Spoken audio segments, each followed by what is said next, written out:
They come from another time. A machine wrapped in flesh.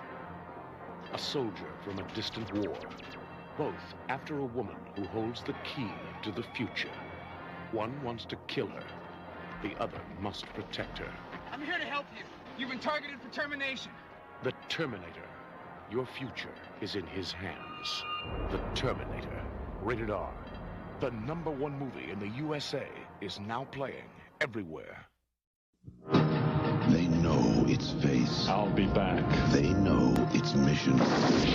But there's one thing they don't know. This time, there are two. Terminator 2.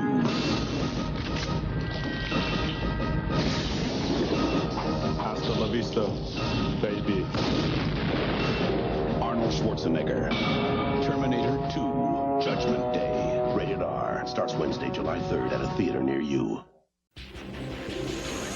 If this is how the world ends, only he can stop it. I am a machine.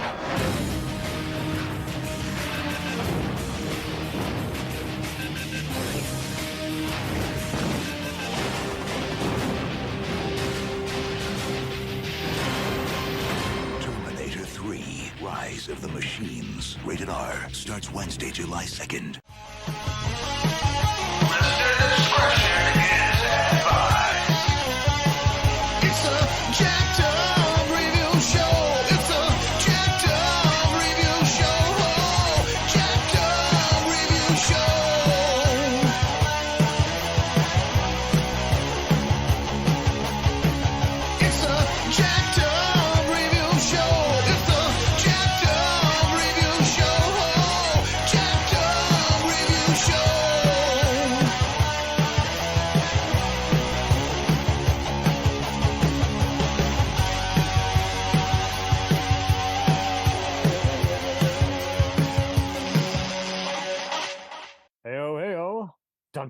Dum. We're in for a hell of a time, and I brought with me a giant-ass resistance. I'm your host, Sully. Returning is music connoisseur Mike Ensing. Welcome to the present. Current Hans, not Gruber, Hansen from Comic Book Club. What's going on? We're bringing it around town here. William Bregnerd from the one, the only Future Warfare blog. How are you? I'm doing all right. Glad that my boss said, you don't have to work late tonight. I'm like, oh, yeah. Oh, yeah. It's not working you to death. Mm. Jahi and Ryan from Arnold Fans Radio. Okay. Welcome. Thank you. This is so fantastic. Yeah, we all got to practice our Wow. Arnold voices. Yeah. The radio news. Yes, I'm very happy to be here. In the world. You must try, what is the thing from Conan? What is best in life? The To lamentations crush of the your women. enemies. See Yes. them driven before you and hear the Yeah, lamentation of the lamentation women. of the women. One of the best Yes. Marvel comic movies ever. I've not played you before. Girly fun. I punch camels for a living. Got the one, the only Johnny Boy Reid from 30 Something podcast. I said the last time I was on was with you for the John Hughes show, and Yep, another John, famous John. I know. Now, and now we're I talking knew about I forgot. is it just something about the movie Johns? Yeah, we got the John Connor adventures here that we're talking about. Oreo is joining us on the show. Welcome, sir. Welcome. Hi, I'm a cookie. I have a daughter that crumbles. Oh, okay. Put that cookie down. Put that cookie down. Now. Somebody's got the voice No. on, man. Come on. Come on. welcome. So as usual, when we do kind of a franchise ranking, we kind of just examine what it meant in our actual lifestyle, how we got introduced to it, and then we slowly introduce a epic ranking on a 5-star scale. And there are no wrong answers. This is a franchise you can't expect to have a consistent take on because it's been out forever, but it's going to be interesting in terms of what have we loosened up on it over the years? What have we changed? It's going to be even more just fun just because either way, it's kind of like the various Matrix or Die Hard type franchises where either way, regardless of which one you like, it pretty much cemented in your mind. It's awesome. But why is it awesome is a whole different story. Is it just is it like The Godfather where you could technically watch it on a mindlessly violent level, or are you actually watching it philosophically, closer examination? Only time will tell. Tomorrow, from the network known for groundbreaking thrillers, comes the most anticipated new series of the year. One future. It's the robots determined to annihilate the human race. One hope. I can't lead an army. You don't know that. One tough mother. Grab the guns. I'll make pancakes. Terminator, the Sarah Connor Chronicles. Viewer discretion advised. The 2-night premiere event begins tomorrow at 8/7 Central on Fox. We let the newcomers go first. Shahid, when did you just decide to join the resistance? Very good question. So, what really got me into loving or being a huge Arnold fan, or being really enjoying the Terminator franchise, is actually Terminator 2. So back in 1991, my dad took me to the theater. We saw it in the theater, and I was just so amazed at just seeing, I was like, wow, this guy is awesome. Like, I never saw any other Terminator films. Maybe a glimpse of it in the 80s. Like, it's not uncommon. I will see a lot of people who the first one, it was being lower budget, even though it was owned by the same company, it just wasn't widely available on every VHS. Yeah. So that kind of kicked off the Arnold stardom, like Terminator 2. I remember, coming home from or going to school the next day, talking to my classmates, anybody that has a relation. I remember meeting another person. He was like, "Oh, I really love the movie Total Recall." So we were talking about Total Recall, and then next thing you know, I was like, "All right, I'm going to start checking out all the Arnold films." So like, would it be Commando or Conan the Barbarian or anything around that time that came out? Twins. And that's kind of like what started. And honestly, like, if I were to rank all the Arnold movies, I would say Terminator 2 is my number one film. That's like what started everything, because I remember also at the same time, the Kenner line, they came out with the toys as well. So me and that just kind of that just kind of like started everything. And actually, I'm very fortunate to be part of the Arnold fans with Ryan.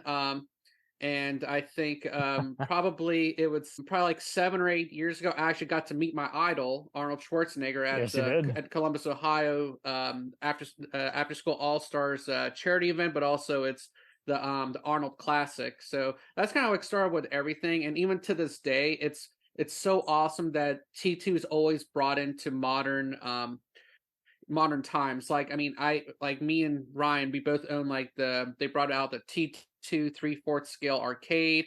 They re-released T2 in like different media formats, 4K. They've actually special edition, like tons of special editions.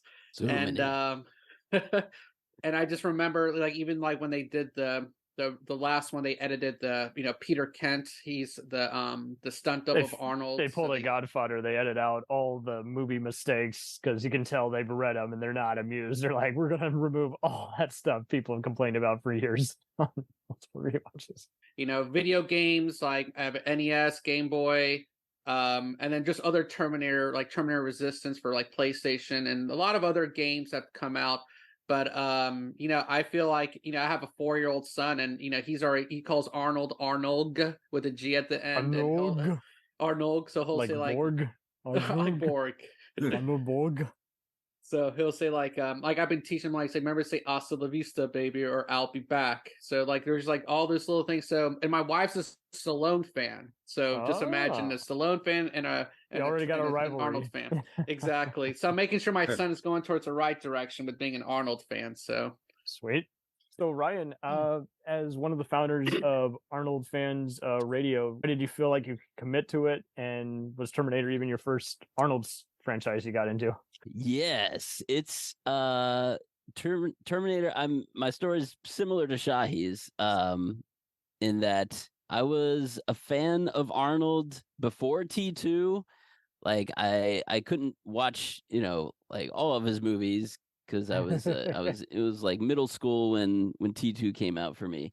But I would catch, glimpses here and there. I would see Arnold on, with Hans and Franz on Saturday Night Live and would enjoy that. But then, T2 came out I was just so excited. And yeah, I went to the theater, saw it like at least 5 or 6 times that summer of 91. And Nice. it just it just cemented my Arnold fandom, right there. And then my brother and I would like talk, in the Arnold voice to each other, and quoting all the time. And so we would see all his new movies. And then it was in college. I went to college and I kind of took it to the next level where, this was kind of the internet's early days. So I started my own Arnold fan webpage and created a whole persona around Arnold because I'm known as the Gillinator. So Angel Fire. Angel Fire, yes. Oh wow! Yes. It's either that or GeoCities. Yes, Or like there was some of that, and then yeah. So bad. Actually, I forget what my first one was on, but yeah, that I eventually got my own domain and did that, and then I combined with Randy Jennings, who's the president of the ArnoldFans.com, Yes. and we kind of merged together and created. I got you too confused. yeah, but we so we became the most powerful Arnold fan site on the internet, and How does it feel cool. being a recurring voice on the internet? What? Oh, being what? Yeah, it's cool. I mean, it's cool to kind of be that, and a long-standing. You're not just a fan; you're a mega fan, and people are like, "Oh, tell me more. Tell me your trivia." to have that like a monkey with a tambourine. Ging, ging, ging. Yeah, and then to get recognized by Arnold himself was the coolest thing. Because Arnold, he had his Schwarzenegger.com site. And then they would bestow honors upon different of the fan sites. And the Arnold fans and my own site actually got recognized both separately. And more than once, we would come back as the fan site of the month, a few times. And then he eventually sent an autographed photo personalized to me. So that was pretty cool. And that is then gnarly, man. Wow. And then I got to meet him in person, like Shahi down at the Arnold Classic, and get a photo with him. And probably my biggest moment was actually getting a one-on-one interview with Arnold during the Classic one year, where it was basically, I think it was about 10 minutes, I think. Not the best 10 minutes. Pretty quick, but yeah, it was like amazing. And Arnold is just, he focuses right on you when he's talking to you, and it's just the most, crazy thing. Is like, he's so he really, he draws you in and pays attention, and brings up things, and then it's just wild. But yeah, Arnold is just the best, and the Terminator movies are the best, and like Shahi, T2 is my favorite. So that is my top one. Sweet, no doubt. All right, wonderful. Professor Reid, school us on the '80s created franchise. What does it hold a place in your heart? Yeah, I've shared on our show several times that there's a lot of movies I saw as a kid that I was way too young to see, and it was thanks to that one uncle that constantly Best uncle ever. And in fact, I want to say in the same weekend, I want to say everybody in our family, all the other adults went out shopping somewhere, and all the cousins and kids were at my grandparents' house, and he stayed behind because he wanted to watch some movies and let everybody else go do the shopping. And I think that was the same day we were introduced to Terminator 2, Predator, and I feel like there was one other one. And the kids in the house that watched those movies ranged from about 4 years old, and I think I was maybe 12 years old at the time. So traumatized my younger sister, but I had a great time. That kind of started my whole love affair with Terminator and Predator, and just all of the 80s movies kind of in that same vein. And this kind of also for me, the first movie I saw, so I'll kind of spoil my top ranking too. although they're very close, and I have different reasons for each one. Is Terminator 2 was the first one I saw. I think a lot of times other people have said T2, you may have seen that one first, so that one kind of holds a special place in your heart. I love Terminator, the original, just for all the horror aspects of it, and I get in the same debate with a couple of other buddies of mine over the Alien movies. They love Aliens because the action bit of it.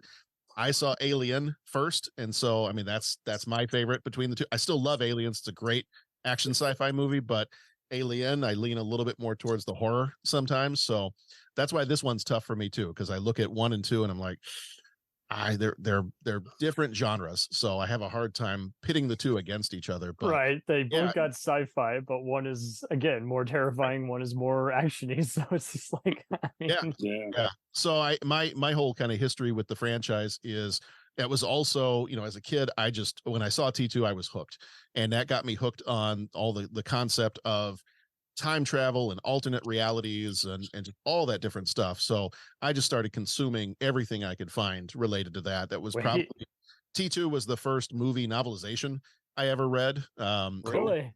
Never read a movie novelization before that. So read that. And then not long after that, we actually moved from the States over to England, and the local comic shop that I had near where I lived in England, the guy who owned the shop must have just loved everything Terminator. He was keeping Terminator comics, Terminator paraphernalia, everything just well stocked in that store.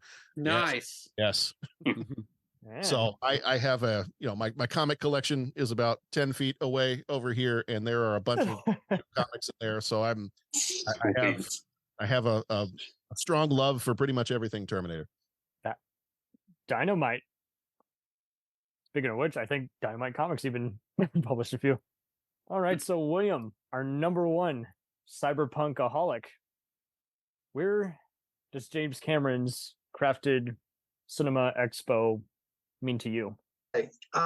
One of the things, I was born in the late 70s, and so I came into Terminator, quite honestly, by my dad not caring that we saw violent movies. He loved Arnold. I watched Conan. I was playing D&D, so naturally, when it was considered satanic, right? So in 81, you're gonna go to hell if you become a warlock or a dragon slayer. Oh man, Dragon Slayer is a crazy movie. We gotta talk about that. From yes, Disney, that's a crazy movie. I saw Terminator shortly when it came out on VHS, and so for me, it was those future war scenes, because I write future war stories, a blog about military science fiction. So nice. Oh yeah. So if you've ever searched about the plasma rifles in Terminator, it took me 9 months to write an article on it. Wow. So the original ones, we actually figured out the scope that's on top of Kyle Reese's rifle, and it was insane. It took us 9 months to write it. Oh my God. Yeah. So enjoy that rabbit hole. But for me, Terminator, the first one, because I was a fan between the two of them, and I loved Michael Biehn is insane. How good of an actor he is. Those future scenes are so bleak, visceral, and different than anything that had come before. And it didn't matter that it was kind of clunky. There was something about, and especially the music. The Terminator theme song is terrifying. And then Arnold, when he comes out as this exoskeleton, which you kind of heard about, and he's wearing the gargoyle sunglasses, which my brother saved up from mowing lawns to buy. So we had some copies of those. But so I got into Terminator. Arnold for me was this massive star, and every one of his movies I've seen, even Raw Deal. Yes. And so it's so interesting. For instance, I flashed this on screen, but I'll take it out. These are my original Now comics. This is the very first one. These are the real. These are mine. I have all of them. I even have The Burning of Earth. If you've never read The Burned Earth by Alex Ross, great. Probably the best comic. Alex Ross. Yeah, Alex Ross. So there's you can read it on an archive if you want. It's a great one. Yeah, that's right over here. My room is not as awesome as the rest of yours. I wish I had an awesome room. I know, right? This is kind of my back bedroom. We're not seeing my wife's storage over here, but the thing, so for me, it was like seeing these movies, and I was a kid of the Cold War. Nuclear war was going to happen, and we, to be, I saw the movie in the theater, the second one, but the first Terminator for me had the resonance, the power, anything else, phased plasma rifle, the 40 range, hey, pal, what you see? And he blows him away. And I was like, this movie was so visceral. It had all these other actors. And the Michael Biehn speech when he's being videotaped by the psychiatrist, and he goes, well, how do you time travel? He goes, I don't know. I didn't build the fucking thing. And it's like so astonishing how good all the roles are. And Arnold Schwarzenegger has such a presence that you'd seen in other movies, but he barely talks in this. And he's like pulling out his eye. I mean, it was astonishing how different this movie was and how it was going to be written off. And then Cameron gets Aliens, which I had seen because I got corrupted early, which is cool. You see Predator, which is one of the most awesome movies ever made. According to some. And so then when Terminator 2 came out, I went to go see it in theaters. And then my 21st birthday was going to be very hot, apparently, because that was going to be my 21st birthday. That's 3 billion people died. I was like, son of a bitch, I'm never going to be able to drink. Leave me alone. Fighting. So the Terminator backstory and the future war has always been something I wanted to see. It's never, never got to see it. I even wrote a book and to show what would Terminator 3 be like if we had seen the Genesis. So I ended up writing a book, never saw the light of day. I will never get it out. But that kind of let's crowdfund this book. Let's get it. I'd read that. It's called Alpha and Omega, and that's it. It took me several years to write, but having these comics and seeing that future war, I never got to see. But then Terminator 2 comes out, and then just that moment, the future warheads, that foot slams down that skull, and you're like, oh, it's on. And then the plasma going around, and that I'm in the theater, I was like, oh my God. So I was still a virgin then. I don't think I was after. That may have taken it, but that's fine. But have you read James Cameron's Tech Noir book? Yes. Yeah. I love that book. It's so good. You know who you're talking to, Oreo? So one other thing about Arnold, Arnold's been deeply connected because I'm a kid of the 80s. I mean, I lifted weights. I tried to work out. Yes, I tried to get bumped. And here's the thing. I have a special needs daughter, and he does a lot with Special Olympics, and he has clapped back at people that have done. He is a true humanitarian. I know he's done some things in his life maybe he's not proud of, but he currently, especially, is just a great human being like Keanu Reeves, and has done a lot for people with special needs. And I cannot thank him enough for fighting for people those that have no voice, because that's my adult daughter. I mean, honestly. So there you go. Man, that's a lot, but there you go. Oh, that's how revolutionary it is in your life. That's freaking incredible. So, Mike, you've been a big comedy and music consumer. But where did Terminator come into your life in terms of sci-fi and horror movies? Driving. It was T2 was a summer movie, if I'm not mistaken. Yeah. Yes. And I was DJing at the time, community radio. I did it for fun. But I went and saw it, and very, again, that made me an Arnold fan. I didn't take him serious up until that movie. I hadn't seen T1 until later, caught up to it. But I remember it was 91. Remember you'd pay an arm and a leg for an answering machine at your house? I had one. Yes. And for about a week, I'd have on there, hello, I'm not here right now. I'm at Terminator 2. Please leave a message, So I was glad with that. And then I played that on the air for a joke. And that was your equivalent of Beastmasters on. So it was only, I think I got too many complaints. I got rid of it. But anyway, what's going on? I hadn't seen any of the other movies or series until you suggested. Invited you on. Again, I binged it over the last 2-3 weeks. Sorry? Question mark. But the T2 has such a sense of closure. It's like a 2-part great novel, and where do you go after that? It's kind of like, in a way, since I've seen everything else, I don't feel that way anymore. But it's kind of like Endgame, where are we going to go now?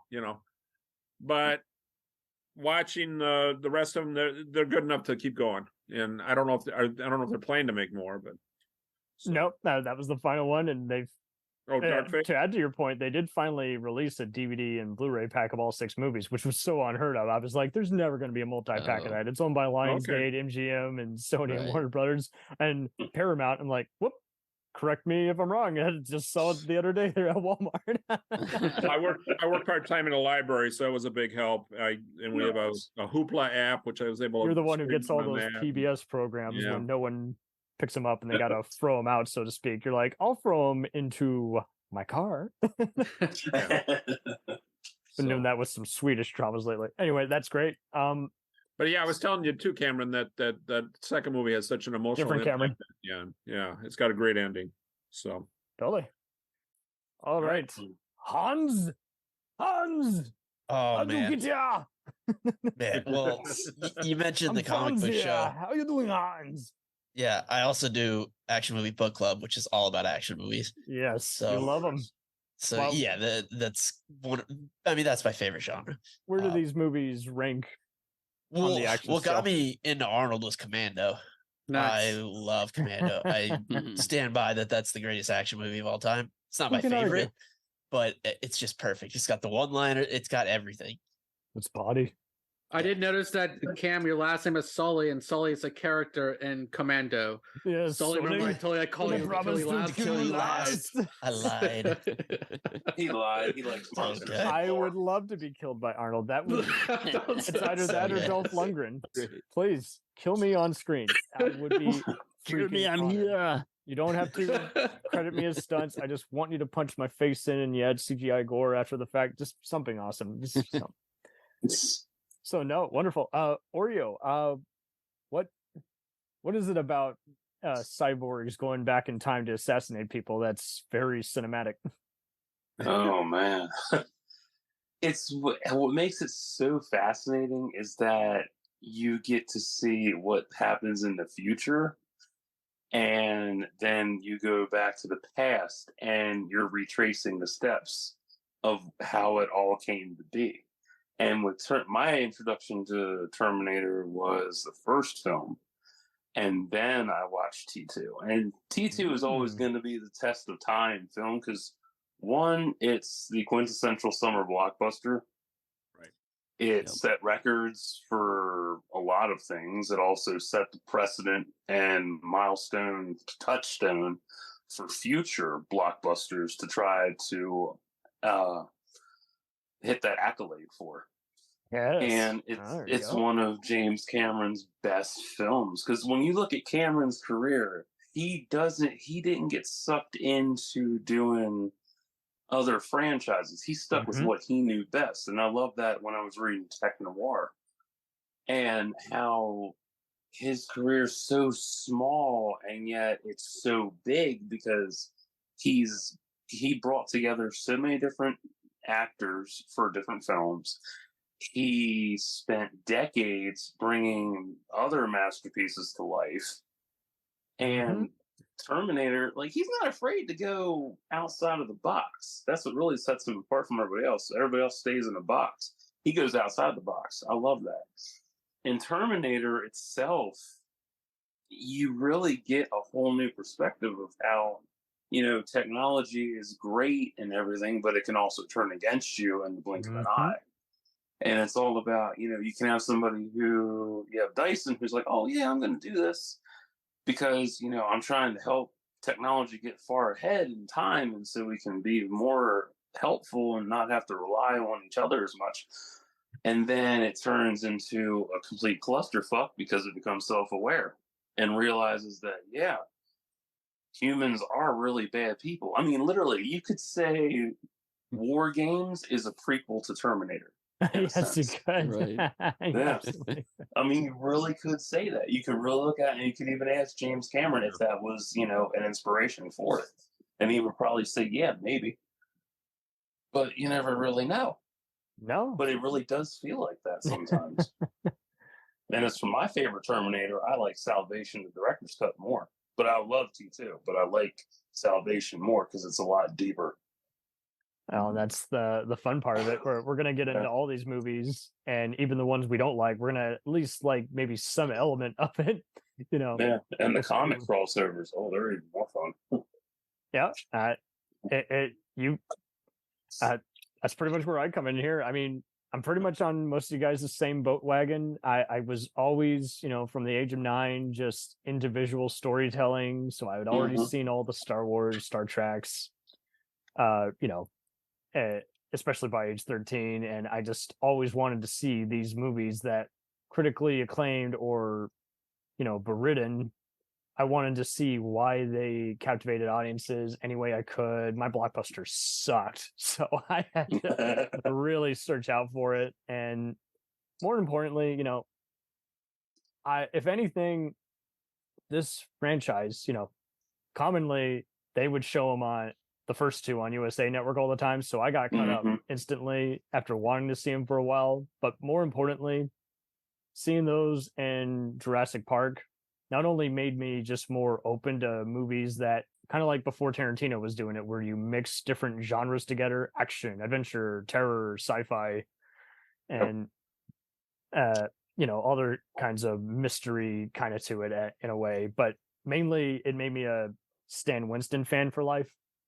Yeah. So like I was already trying to watch other movies that Industrial Light and Magic and Spielberg had worked on or even produced. And Jim Henson too. Jim Henson saying, yeah, absolutely. It's like, even if he worked on it for a day, I wanted to just get inside puppeteering. Yes. And I was a Mystery Science Theater viewer, so I was also open to half the time these movies were going to be just absolute piles of, wank, but you were still going to be blown away by, hey, it's worth it just that once, just because of that, the money shot. Those effects were captivating. They just need a better narrative to support. But I mean, Stan Winston, freaking Friday the 13th Part 3, Monster Squad, Predator, Leviathan, Ghost in the Darkness, Aliens, it's just, but this and Jurassic Park, I think are probably his best work because he, again, I mean, there's a wonderful thing on Disney talking about ILM that everyone should watch. And to see really him work with the stop motion guy, Phil Tippett, and then try and make his practical puppetry effects match Industrial Light and Magic's CGI morphing, is like, it blows my mind. Is like, why were they not able to replicate that same amount of work on future installments? What changed? Time. Well, I would say times changed, and then the amount of time. Especially the amount of time that went by, because T2 ends in 91, and then the next sequel comes out in 2003? Yeah. So, yes.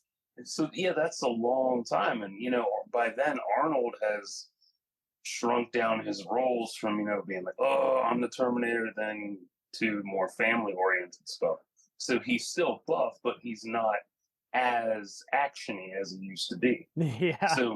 So he's cut back a lot, and he's gotten older too.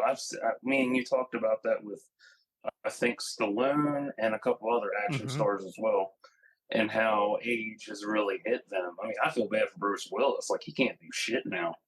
Yeah, and deserved a way better just send off instead of, oh, he doesn't care. Oh, it's not that he doesn't care; it's that he doesn't know where he is. Oh, they're taking advantage of him.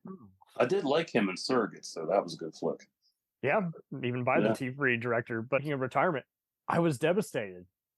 I would constantly read the Wall Street Journal and look at business and movie news, Entertainment Weekly, and my father knew, he wasn't an Arnold guy. He respected Terminator, but he wasn't really into it. He was more of a Jason Bourne, Die Hard kind of guy. A thinking man's kind of action movies. And my mother was a big Arnold fan. She was like, hey, we're gonna watch Kindergarten Cop, watch Jingle All the Way, and then we'll watch some of the more serious ones like Red Heat or Total Recall on TV, as long as it's modified a bit. And no real difference, it's just a little less intense, but it's and my siblings kind of slowly followed my lead, but for the most part they mainly just saw me watching these movies growing up. Nerd. Yeah, freaking nerd. Let's go play with our lightsabers. You go add this, half cyborg makeup to your face. But yeah, Winston passed away in 2008 from cancer, and I was devastated. I'm like, see, but that man was a lovely individual, and he personified his creatures instead of just making it be a knockoff of Universal, creature features,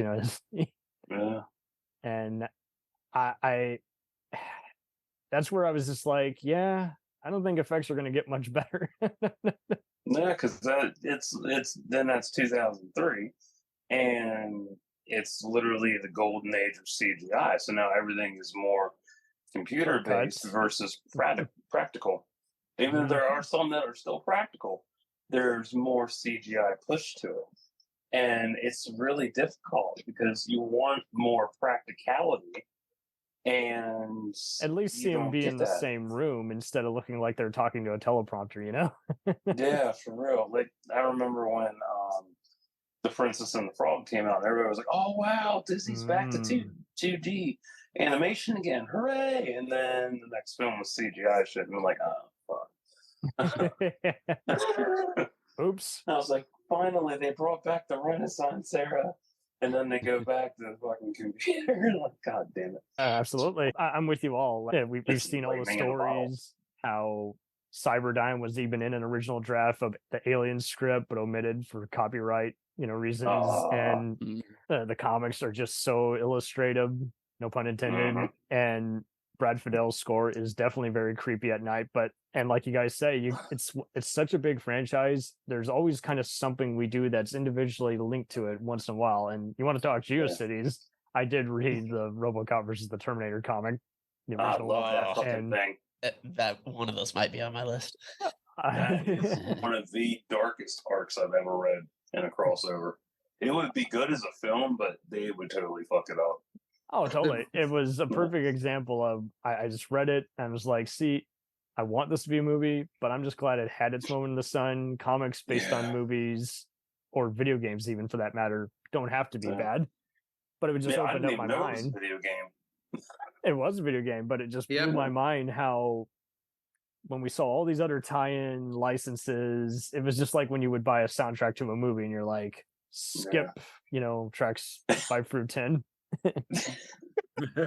And also, you had the Terminator and RoboCop introduced in Mortal Kombat 11 as well.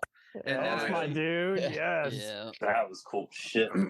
And then now they're actually coming out with the new RoboCop video game that's like a first-person shooter. It's actually the same direct company that did Terminator. Peter Weller's voicing it. Yeah. Yep, Peter Weller. And also, it's the same company that did the Terminator Resistance game too. So it's like that feel of it. So it's going to be. They keep on pushing it back, so it's like I think it's a November release. But I mean, you're right about the RoboCop versus Terminator. Like the SNES game and Genesis game was awesome. Actually, matter of fact, even the soundtrack was awesome. And I actually have a NECA figure. It's like RoboCop versus Terminator as well on my wall. So same. I have those McFarlane toys, man. You gotta get them. And how you can even customize the Arnold face. You can put the one with the glasses on versus the ones with the half cyborg. In watching binging these cats going nuts here. Yeah. It reminded me of three things. Yeah. They'll be okay. Very primal thing going on in these Terminator films. It's when you were a little kid, I had monster dreams that they'd chase you. Oh, lovely. But inevitably I would befriend them and we'd be cool. And that goes on all the time. There's they got the good robot, the good Terminators and the bad ones. Yes. It's very primal and basic like that. And also The Fugitive, the TV show. Yes. In the movie, you got the cop chasing him, and I think he's innocent, but I must still bring him in because I'm I don't care. There's a lot of that going on. I don't care. Yeah, can you imagine Tommy Lee Jones in either version of it? TV show did that too. Linda, I don't care. And the third thing was, I know the movie was flopped and everything, but I think it was 1961, the Flash comic, The Flash of Two Worlds. It introduced the whole alternate timeline thing to pop culture writing. Now, I don't know. Skynet I'm sure it was out before, but that kind of really was a great example of it. When you have the Golden Age Flash and the 60s Flash. Kind of like when everyone started the rumor, this ripped off Harlan Ellison's episode of The Outer Limits. And it's like, he didn't even watch that show. So what are you talking about? Everything derives from something else, but Yes, I never got definitely that. refined all three of those things. You know, and again, that's a very primal thing that monster chasing. Cyberpunk itself. It goes back to horror movies, you know. Yeah. Well, you talk about primal stuff, and one of the things about these movies, and one of the things that I love about all of these, is that you got like the stakes are very personal. Urgency. Yeah. It's a pregnant mother, or it's a mother protecting her son, or it's depending on the movie, somebody they're trying And to. they're protect not victims. They're all a collective. It's very personal. It's very street level kind of stuff.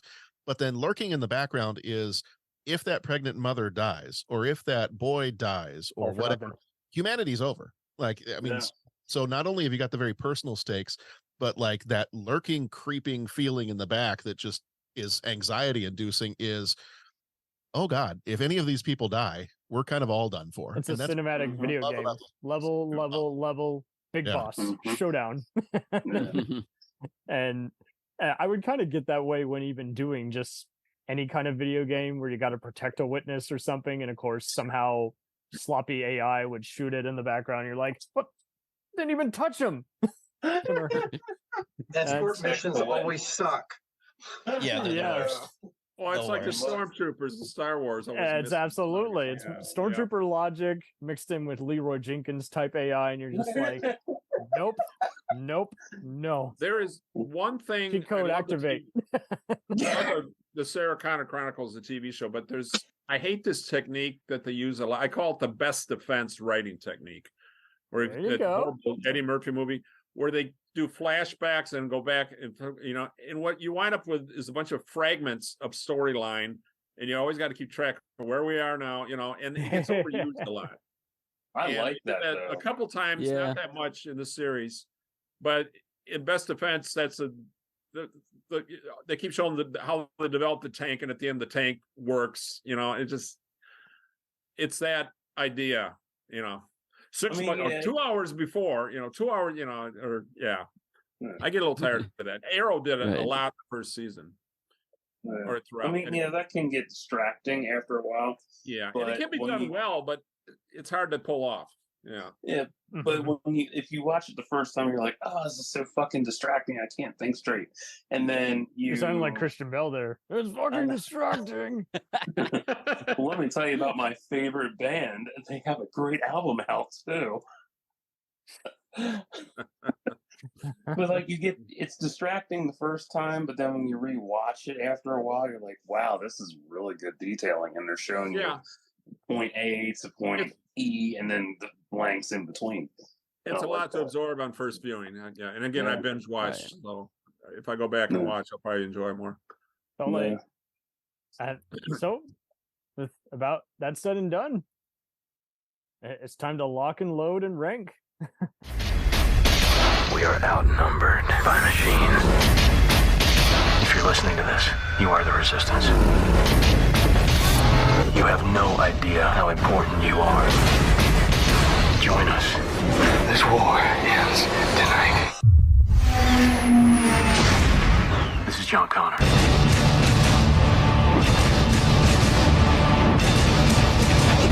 Terminator Salvation, rated PG-13, in theaters May 21st.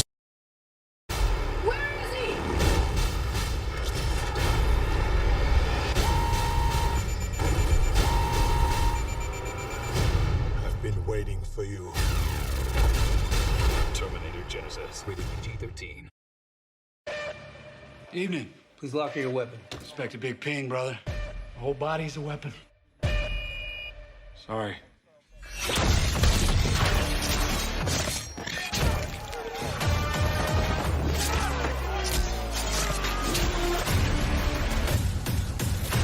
When they start to kill me, run.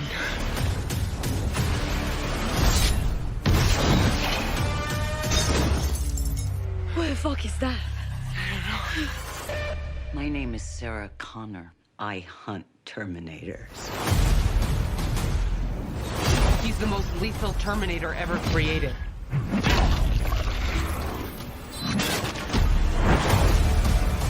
I'm going to help you protect the girl.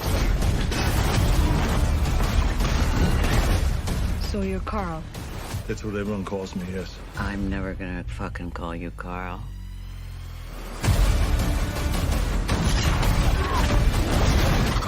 If we don't win this one, it's all over.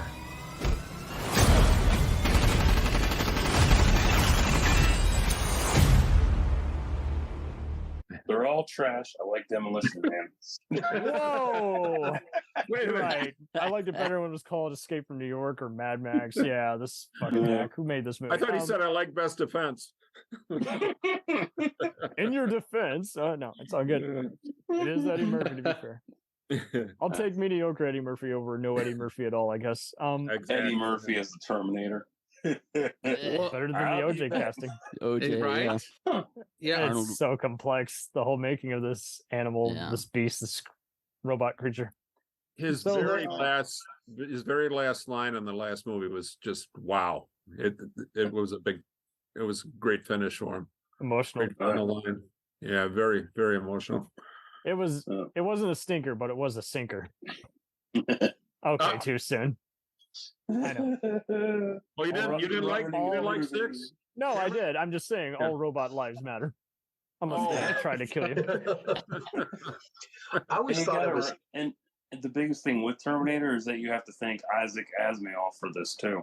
Absolutely. Cyborg branch out. Sorry, William, you were saying something. Yeah. One of the things that's really interesting about Terminator, if you look at the universe, because with the Terminator, that series was developed as an infiltrator to go in to the underground human communities and to seek them out and destroy them or gain intelligence. Arnold, like if you look at his friend, the actor that played the Terminator that went in and destroyed the encampment that Kyle Reese was in. Franco Columbo. Yes. I tried to interview him for the gun he carried because we were trying to nail down what it was, and then he died shortly after. No correlation, just saying. But when he was with Perry, when Reese was under Perry, and that thing gets wiped out, which in the novelization is much cooler. You're talking about the novelizations because that scene in Terminator 2 that was cut was in the novelization, which is super cool. Oh wow! Yeah, there's a scene where they were going to discover Arnold and bring him in, and then they later did that in another movie. But some of the storyboards it's there. The novelizations are worth reading if you're interested in the feature story. I'd love to. Awesome. Infiltrator was actually the name of the fan film of Terminator we did back in. It was filmed here because in Dallas, right? It was filmed here in Dallas. I was part of it. You were. Yes, Small World. Oh, that's awesome. I just linked it to you guys in the comments if you don't. Yeah, I saw that. Yeah, I talked about that on Future War Stories. But glad we could entertain. But it's so interesting that Arnold was supposed to be an infiltrator unit. He walks into, these people living off rats, and you're like, hey, bro, you get a lot of protein somewhere. Who you eating? And that's the weird thing. But Columbo walks in, and he's pretty short for, he's pretty short for a stormtrooper and a Terminator. But I think that looks more believable. And that's what they thought about Michael Biehn. They thought about Lance Henderson. But then Arnold has such a presence, right? Yeah. What I always said is interesting is an infiltration unit in the future war where they're trying to basically eat garbage. What did Cameron say? We eat garbage for dinner, garbage for breakfast in the Sarah Connor Chronicle. Yeah, well, Arnold had an interview when he was sitting down with Cameron and talking about Reese. Arnold was talking about in his previous interviews, and actually it's going to be in his book too, is that he talked about exactly how the Terminator should look, act, like when shooting a gun, don't be blinking the eyes, the movements, everything like that. And before Robert Patrick came on and did a similar thing, objective. Jim Cameron was like, "Hey, Arnold, why don't you be the Terminator? You know the Terminator, more than anybody else." And he had to think about it because he, again, like what Ryan was saying, he originally wanted to be Kyle Reese, be the good guy and everything like that. And just imagine, he was worried about getting typecast as a villain or something like that. And so just imagine if Arnold wasn't, like, we're starting from Terminator 1. Imagine Arnold wasn't the Terminator. How would the franchise continue without Arnold being a Terminator from the beginning? Wow, no one's really thought about that. All right, so Shahid, we're gonna let you rock it with your rankings. Okay, so my number one, obviously, you guys are seeing on my shirt right here. That's Terminator 2. 5 out of 5. Yeah, so Terminator 2 is my number one film. Again, just based upon like what y'all touched base about. It was like kind of like the beginning of the Arnold fandom, but also like the storyline, the The graphics were ahead of its time. The explosions, the shootouts, the acting. My favorite part in Terminator 2 is the Cyberdyne showdown, like on the rooftop. And obviously at the very end, I was that kid in the movie theater crying when he had to lower himself into the the steel. So, but yeah, that's just something that it stuck with me. And actually, you never get bored of the movie. Doesn't matter what it is. I mean, we're in 2023, so you imagine how many years it's been. So like, I just pop it in. Even if it's on TV, like I'll stop what I'm doing and watch it on TV. Like, it's just one of those things. So 5 stars for Terminator 2. Terminator 1 would be my second pick. That was the introduction to the Terminator film, but also it's 2 different films. Like, you guys nailed it. It's a horror film, but also you see an evil Terminator or a bad Terminator, and the storyline is great. I mean, Arnold's a badass in the first T2, but in the first Terminator, you have a bad Terminator, and I think what's missed from the following sequels is they really wanted that badass, fuck you, asshole, like things like that. And just like going there and like, I mean, the police shootout in T1, that was my favorite part of the film too. The beginning, I'll be back, and then just doing a shootout and everything. And then music, obviously, that horrific movie. It's like, and then my third choice. So we have, to compare, we have Terminator 3, we have Terminator Salvation, you have Genesis and Dark Fate. I mean, those are a really tough sell because like I'm an Arnold fan, so Arnold only had a small. He was a CGI generated in Salvation, but I love the storyline of Salvation. Like, especially everybody wanted the futuristic scenes and have a post-war versus like in the current times, and I think that's what the fans were doing, but. The third film would not be that for me. It would actually, it's kind of a toss-up. I like the third one. That would probably be my third choice. Even though it's hard to say because T2 had its own visual effects, like the blue skew, everything throughout the whole film. And then when T3 came in, it was good to see Arnold back on the screen, but it not being a Cameron film, it had a total different feel to other 2 films. But and also like they replaced John Connor, so you don't have Edward Furlong. You have forgot the other. It was kind of like Nick Stahl. Thank you. So it was kind of like a continuation. Like you're like saying, okay, you get to see Arnold back in 2003. The thing I liked about T3 was there was not like during the trailers there was not a lot of spoilers. Like compared to like Genesis, very mysterious. Like Genesis, like John Connor's turned into you're gonna die. So T3 would be my third choice. My fourth choice will probably be Dark Fate. Fifth, Terminator Genesis, and the last one would be Salvation. Now this excludes when they're going more CGI and all this other stuff. That action and using the puppeteering and all that stuff. And Stan Winston's creations, it's fantastic. And give us your lowdown. Do it now. Let's see. Do it now. Terminator. Yeah, I guess I'll do mine just chronological and say kind of what I think of each one. I guess I'll do a little different. So yeah, so the first one, Terminator, is classic, no doubt. Yeah. It started the whole thing and created this world that we just were enthralled by from the start. It just drew you in, like you wanted to know what was going on here, and the Terminators, he's just pursuing them just relentlessly, and he will not stop ever until you are dead. Oh, so good.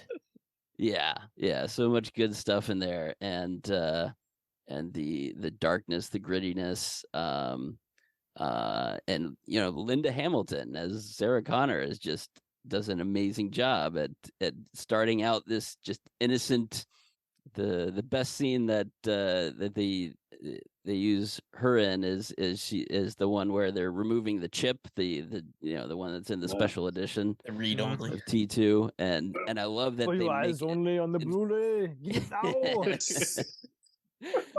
now. But yeah, I love that they use the mirror in that scene, but it's not really a mirror. It's a duplicate set on the other side, and the way they did that shot is just incredible. That's where Arnold got his. So Michael Jackson stole from Arnold. What? He was looking at the man in the mirror. Okay, so sorry. okay. Go ahead. I'm gonna go back in time and save it. You're funny guy, Sully. I like that. I'm going to kill you last. There is actually a recurring Mystery Science Theater gag where they do that, where it's like, I like you, that's why I'm going to kill you last. And you can always tell it's a variation of various tough guy lines. But someone's not gonna anyway, back to T1. So yeah, that was it's scary. It's got the action. It's got Michael Biehn being incredible and just believable as this war torn guy that is just out of his element and just trying to do his best to protect Sarah, and the whole love story between them is great. It just sets the bar right there. So I give Terminator 1 probably 4 stars out of 5, maybe 4.5, because it is really, really good. And then T2, as I said before, is my all-time favorite, and not just favorite Arnold movie, but favorite movie of anything. Man, I will watch that on any time. And I will fight to say it is it is deserving as to be respected as not just a great action movie, but a movie. Just the filmmaking involved in how Cameron keeps the keeps the pace going, and the action, but he intersperses the action with some down moments, when they're in the desert and whatnot. And there's always a little bit to catch your breath before you go on the next roller coaster ride, and so the pacing is just incredible. Like you're never you're never bored, you're never wondering, oh, when is this going to wrap up or whatever. It's just from the start, and the way he leads one scene into the next. I think that's it. It's always like the perfect kind of cut between things. That's what his movies are so tight. Yeah. Because he draws like going from one thing and it leads right into the next.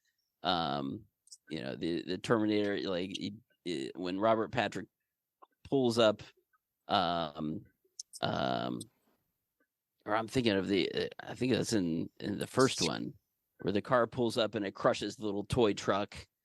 And that's little toy truck. Oh, I'm sorry, Mr. Hot Wheels and everything. Yes, my matchbox.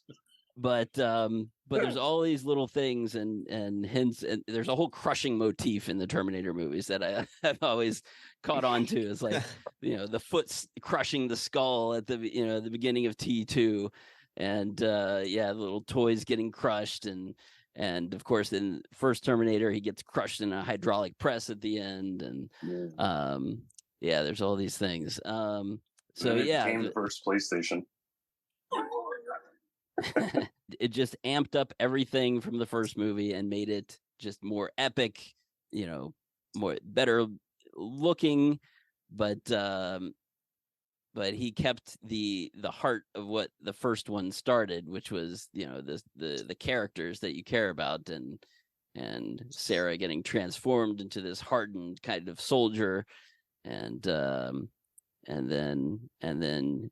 John being the more innocent one in this one, who gets who has to cope with everything he was thought he was a lie, as now he realizes is true, and now he's got his own Terminator, which is cool, and and the humor doesn't go too far, though, as in some of the later movies they go a little too much with the humor, and it doesn't always. Oh, come on! You can do it. Doesn't always land. You can see all the gore and the gruesomeness. Yeah, I know you can do it. But really, everything just comes together perfectly in T2, and leaves you satisfied at the end, and it doesn't, it doesn't feel like any more is needed after that, but you kind of wonder, oh yeah, what would come next for John and everything. So so T2 5 stars for sure. T3, I was super excited about T3 when it was coming out, because it had been a long time since T2, and all the rumors about what was it going to be like, were they getting everyone, and and I got to go out to LA for the premiere of T3. Wow. Which was really incredible. At that time I wasn't joined with Randy with the Arnold fans yet, but he was like, kind of recruiting me for things. So he had me come out, and I helped him out on the red carpet. Don't be ridiculous. Which was amazing, because on the red carpet for that, they brought an actual functioning T1. Whoa. The tank style type machine that is moving around and walking down the carpet. That's creepy. Yeah, it was wild. It's over there. So T3, I loved it. Yeah, it was kind of a retread of T2 in some ways, and they were trying to take it to the next step. The whole TX Terminator thing. It's a little different spin. The fact that she was kind of liquid on top of a regular Terminator body and could do some unique things there. Kristana Loken, she was pretty good, I thought, in the role. Would you say it's underrated? I would say by most, yeah. It's like, give it more love. People don't give it a lot of credit, because it couldn't live up to the first two movies. It was just impossible. Yeah. That's true. So, but it did take some really interesting choices, especially the ending, which is one of the bleakest endings. I love that ending. It's so good. Yeah, that was wild shit. Where they decide, no, the mission was not to prevent Judgment Day anymore. It was going to happen. They just needed to be protected and safe. Oh, well, now what? So, I guess we're going to funk at the bunker for a while. So they clear wasters away. Oh, I'd pay to see that movie. Now it just became late night Skinamax. Yeah. Okay, lovely. So how would you rate the other ones? But T3, T3, I still give it a good 4 stars. I really enjoy that one. So Salvation then came out, and of course, it was disappointing that Arnold couldn't really be in it. That was when he was governor, or when he was running for governor at least, and couldn't do it. It was cool that they tried to do they go to the future war part, but then it didn't fully deliver on that, what most people wanted, like these epic battles and everything that was hinted at in the first two movies. But it had some great, a couple good set pieces, some interesting ideas, and Sam Worthington, he did a pretty good job in that role. Mm-hmm. I remember people bash Christian Bale for being John Connor. I'm like, dude, who fucking cares? Like, you could switch the roles and it would still be amazing. Oh yeah. Well, he was played by so many actors though, too. Yeah. Look at that. Right. Why not get Christian in there? Yeah. Yeah, he was fine. I don't know. So I give that one a 3, probably. That's one of my lower rankings. But I haven't. It's been a while since I've watched it. I probably should pop that in again. Director's cut. Yeah. I gotta check the director's cut. Some of the things I remember, the endings they wanted to do with that sounded really cool. That we'll get there. Yeah.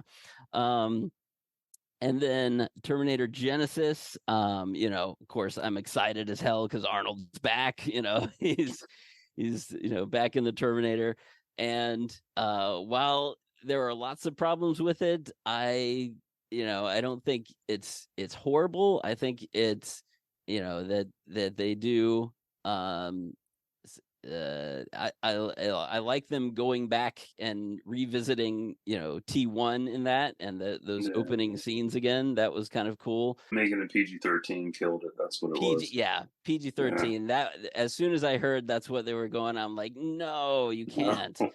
It's just not right. But yeah, that hurt it. The actor they got for Kyle Reese was just the wrong choice. So yeah, so I'd give Genesis a 3 as well. Yeah, and then we got Dark Fate, and of course that the big thing with that was Linda Hamilton came back, which got everyone excited, and James Cameron was more involved than supervisor the other two that had come out. So so there was a lot of anticipation there, and they made a big deal about how we're throwing all these others out, where it's a true sequel to T2, just erasing all of the what they had worked for to protect him in T2, and now he just got killed anyway at some point. First beginning of the film.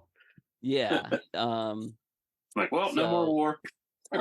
Yeah, so that was disappointing. But then maybe it would have been cool if they had really gone with something different. But then it just felt like still a retread. Like, it wasn't called Skynet; it was Legion or whatever. But it's the same idea. It's the same thing. They're still sending machines back to kill.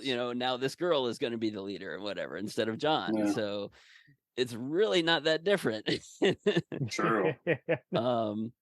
So yeah, they just had some some cool action set pieces in that, and the new particle type Terminator guy that had some cool things, but I don't know, but yeah, with the over reliance on CG as you kept going on these, you didn't feel like there was danger. You didn't feel the presence of the Terminators coming after them the same way as in the first two. So it just didn't feel like it's just some fancy CG stuff. The people, they're just jumping around and flying around like crazy. Even though they're supposed to have weight to them. These Terminators. Yep. But yeah, so there were some problems. I weigh there. 5,000 pounds. Nanomolecules. Yeah. The last time they mentioned weight was T3. Yeah, right. Yeah. When they tried to lift the guy, Yeah. He's like, "Oh, the this guy's firefighters." Yeah. But so Dark Fate, I still enjoyed it. I enjoyed Arnold's part in that. I thought was really interesting.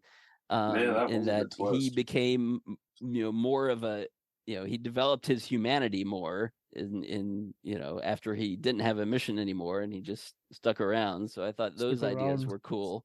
He was selling the blinds, right? It's draperies, called draperies. Draperies, yes. The girly man, rip those off. Change makes no Yeah, my ranking for that is a 4 out of 5. So, and I don't know. It sounds like I was trashing it more than that, but I don't know. It's all right. I go back and forth when I rewatch. It's fine to dissect these before you get to the cookies at the end of the tunnel. So. Yeah, right. You put that cookie down now. Now, come on. No, come on.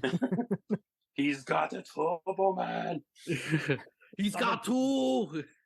Two of you and two of me. Someone in there eating my Arnold cake. is going to hear these. Oh yeah, I won't like this. No. All right, so of course, John Connor Reid, it's time for your ranking. Will you rank it? I eat green berets for breakfast, and right now, as I mentioned before, I would start off with Terminator 2. I'd give that one 5 out of 5 stars. It was the first one I was introduced to. It's always going to be top spot for me. Terminator 2, first one I was introduced to. The music is awesome. The use of CGI sparingly done is awesome. I still will always love good CGI used sparingly. Then Terminator is also 5 stars for me. I'm gonna cheat and have those be both tied for number 1 because I love that as the horror movie that it is. It was easier for me to watch Terminator 2 when I moved over to England. It was easier to watch Terminator 2 because over in England, I mean, here they're both rated R. Over in England, Terminator was rated 18 because you see a little bit more of Linda Hamilton than you do in Terminator 2. Who's complaining?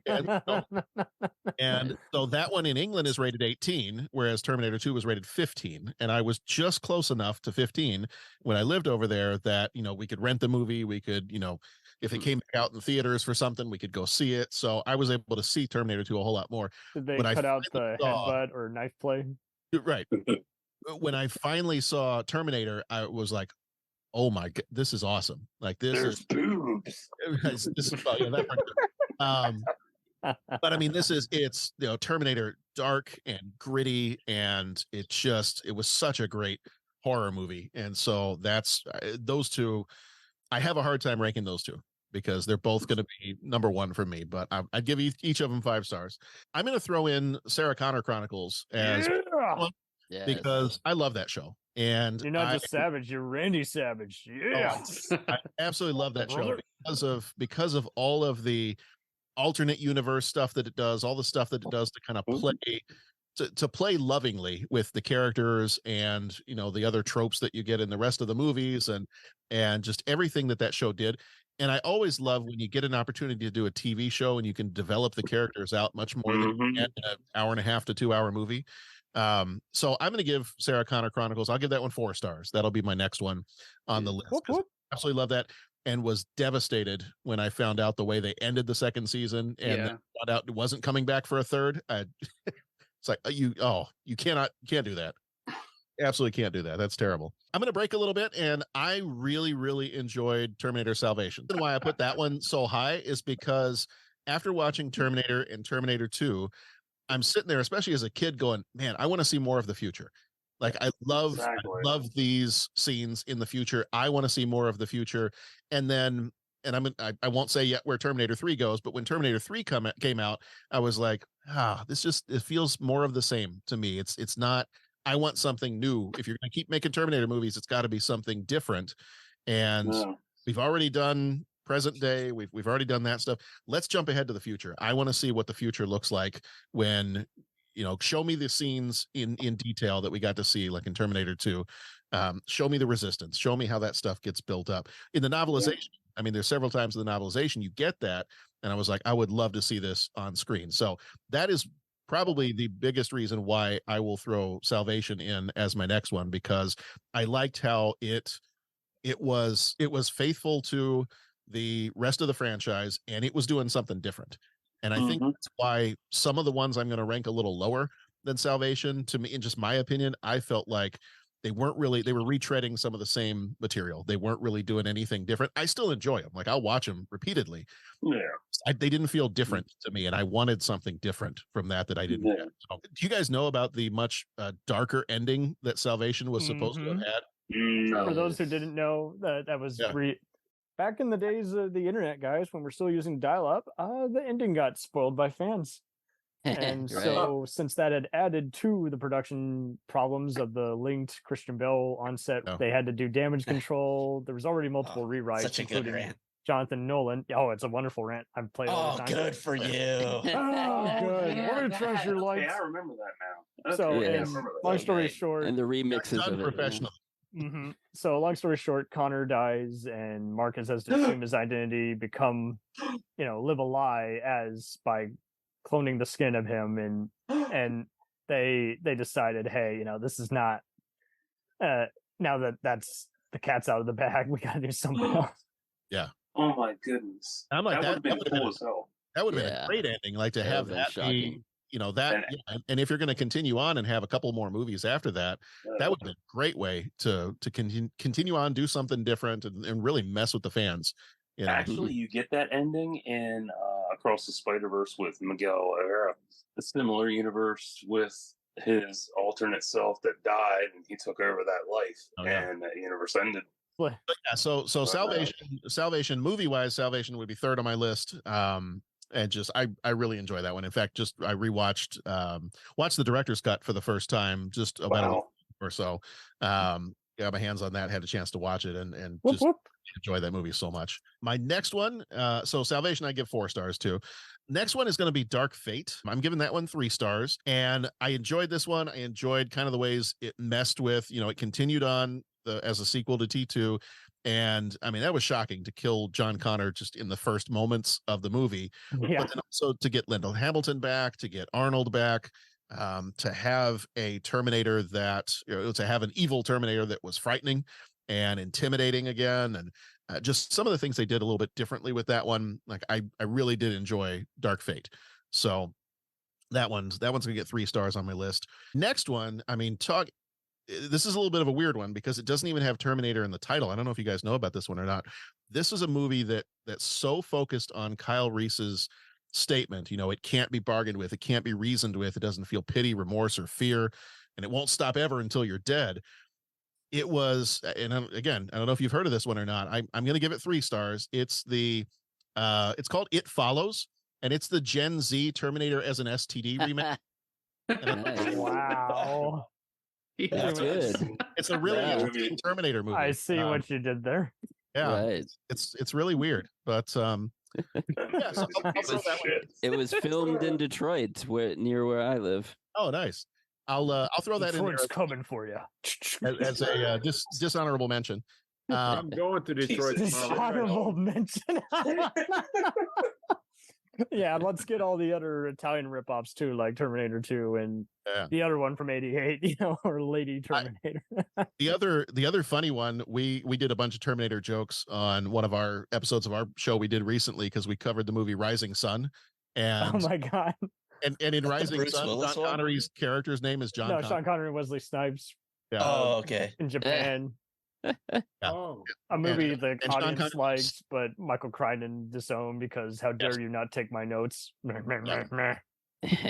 Yeah, and so Sean Connery's character in that one is named John Connor. So we made a lot of jokes for that. Nice. It's a weird alternate universe take on the term. The rapist for 50 on John Connor. it must have been brought up that John Connor is JC too, like the famous somebody else famous had JC initials, yeah. Savior, yeah.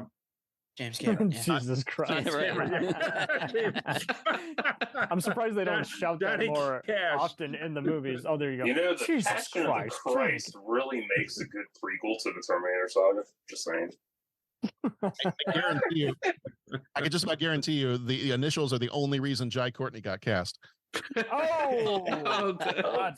fired. Yeah. Woo. Good. All right. So the last two, movie wise, the last two I've got, and I've been kind of going back and forth on how I'm gonna do these. Flip a coin. Basically, yeah. I give them both 2 stars, and I say all that to say I still really enjoy all the Terminator movies. I enjoy rewatching these all the time. I think I'm gonna go Terminator Genesis as my next one. And just because it was doing something a little bit different. I think it completely missed the mark in a lot of ways, but it was doing something different. I loved how it played. I said I love like alternate timelines. I love it's so rare with these movies because usually you can't even hate watch some of these other sequels of other franchises we've done. It's so rare. So I did love how it kind of messed with some of the scenes, how we redid some of the scenes from the original films, messed with those a little bit. I did enjoy those parts. So that, I'll give that one a couple stars. And then Rise of the Machines, there's a couple things, I think, a couple strikes against this one, just for me personally. It actually came out the summer that I was both finishing college and getting married. So I don't think I saw these that summer.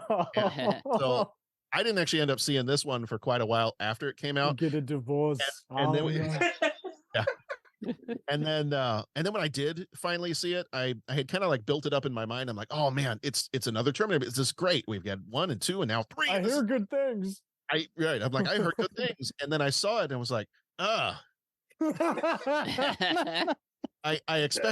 expected more things, but it was just a retread.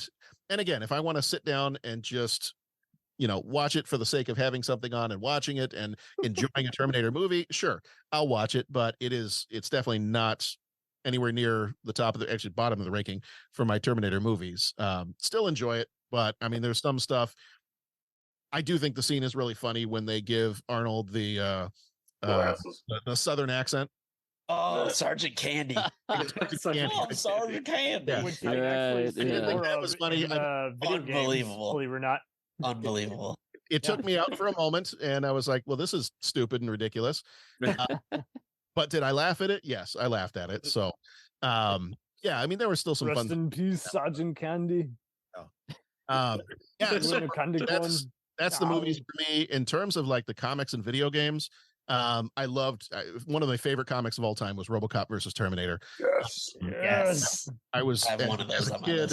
As a kid, I just devoured pretty much anything Dark Horse Comics put out. I was a huge Aliens fan, Terminator, RoboCop. Have you read the complete Fire and Stone and Life and Death? No. Oh, you got to read them. Pretty much anything they wanted to put out. I mean, I read there was the RoboCop versus Terminator. Then they did, was it RoboCop versus Alien versus Predator? And they did like Superman versus Batman versus RoboCop. Judge Dredd. Give Predator 2 to blame for all of those crossovers. Yeah, now they got Wolverine versus Predator coming out. And then they, and then they it's all did Predator 2's fault. Right, and then they did RoboCop versus Terminator versus Brown versus Board of Education, and I got Roe versus Wade versus Alien. There you go. It got really weird there for a while, but and then the other comics like Terminator Endgame, Secondary Objectives, Burning Earth that you held up earlier. Love them. There you go. Yep. And then there's again, secondary objectives where it's like, oh, my mission's complete, so now I got to blend into society because I somehow can't send myself back. Yeah. And I spent hours in the back of our car on road trips playing that T2 Game Boy game. Was it gory for a Game Boy, or was it actually E? No, it was. Well, I mean, E. Yeah, there were a couple little pixels here and there, spurts of blood. Right. They were mostly spurts of T1000. Black and white. Okay, that works. I love it. All right, Willie, you're our only hope. Can you rank the movies for us, please? Okay, so you got your rankings in front of you. Jesus, he put 2 in her back too when she fell. That long slide 45, man, that was with the laser sight in 84. That was futuristic. Mm-hmm. I don't think we get enough credit. I've always wanted to fire that particular, AMT long sight. I've never been able to find one. And I live in Dallas. I mean, they should be everywhere, right? I mean, You would think. But I got to hold the shotgun from T2. Yeah, we both did. Oh, you lucky dog. So Yeah. you guys don't need Viagra anymore. You just need to think about that, right? Yeah, exactly. Ryan, tell him where the gun was. Yeah, we went to LA and got to take a tour of Arnold's office there. Oh which shit! Is amazing if you ever get the chance. But no. Yeah, I mean, yeah, he's just got cool stuff everywhere in that office. But and something like the T2 shotgun, I didn't even know was there, and he doesn't have it on display or anything. He had it in a box, kind of like underneath some other boxes. Nice. And it belongs in the museum. Right. His assistant Daniel was giving us the tour, and Daniel said, "Oh, check this out!" And he's brought it out. It's the T2 shotgun. I'm like, please tell me the box was a box of roses. It was not. That would have been nice. But... Yeah. Is it a Winchester 1887? Yes. Is that what it is? And it's had the flip cock, attachment thing that they did. Flip cock. But he did not allow me to try the flip cock because he's like, yeah, I tried it once and I about broke my hand. So almost killed the prop. Yeah. So Brian, John, you guys have already set it down. I can't improve on any of that. So I'm just gonna pair off. T1 for me, 5 stogies. 5 firm stogies. 5 the good ones. stogies. Yeah. Yeah, the Cuban kind rolled on the legs of a virgin. Because that starts off. Sorry, I have an appropriate humor. You're gonna have to screen this for 18 and above. T1 because it's where it started, and for all the reasons that you guys have already given. T2, I'm gonna give it it's one more. It's a little bit down, by the way. Mike, your cat is amazing. I love cats. So beautiful cat. That's Fran. She was watching you guys. He's a guardian angel. Yes. So for me, T2 is everything what you guys have said. I do give a big. I do. I think it's just slightly down. Like we need to do algebra to figure out how just slightly down from T1 it is. And it does have an Atari portfolio in it. When they hacked the bank, and as an Atari kid, that was pretty cool. So that movie's awesome. Plus, he's wearing a Public Enemy T-shirt underneath a tiger stripe Vietnam BDU jacket with Air Jordans. I mean, whoever did the costuming for that, French kiss. And they play Afterburner in that movie, the one that moves around. Oh yeah. Anyway, So for me, that's, I'm kind of like Yoda. Two there are, never more. Agree, I can. Yes. You guys can do a better Yoda than I can. So for me, that's kind of where the Shove movie a shotgun up the 1000's ass I shall. It doesn't get old. You. No. Practice I have not. Oh, Arnold Yoda. Okay. All right. So, Sorry, Warren. So what you're saying is everyone else is playing Jedi mind tricks, and you're trying to set the record straight. Nope. Only 2 movies. There's only 2. Only 2. So for me, that's the thing, So that's where then we kind of have to go down. For me, the Sarah Connor Kernels comes in next. It's about 4 stogies, only because we get to see more of the story. I do love whatever her name is from Firefly was in it. I played Cameron, and I played. Oh yes, playing a character named Cameron. Yeah, Summer. Yeah, which I thought was a nice on the nose. And of course, the woman who played Sarah Connor was amazing. The kind of she was amazing in Judge Dredd. Jesus Christ! In Dredd, yeah. Oh my God, so good. The only thing they missed is I am the Lord. Okay, sorry.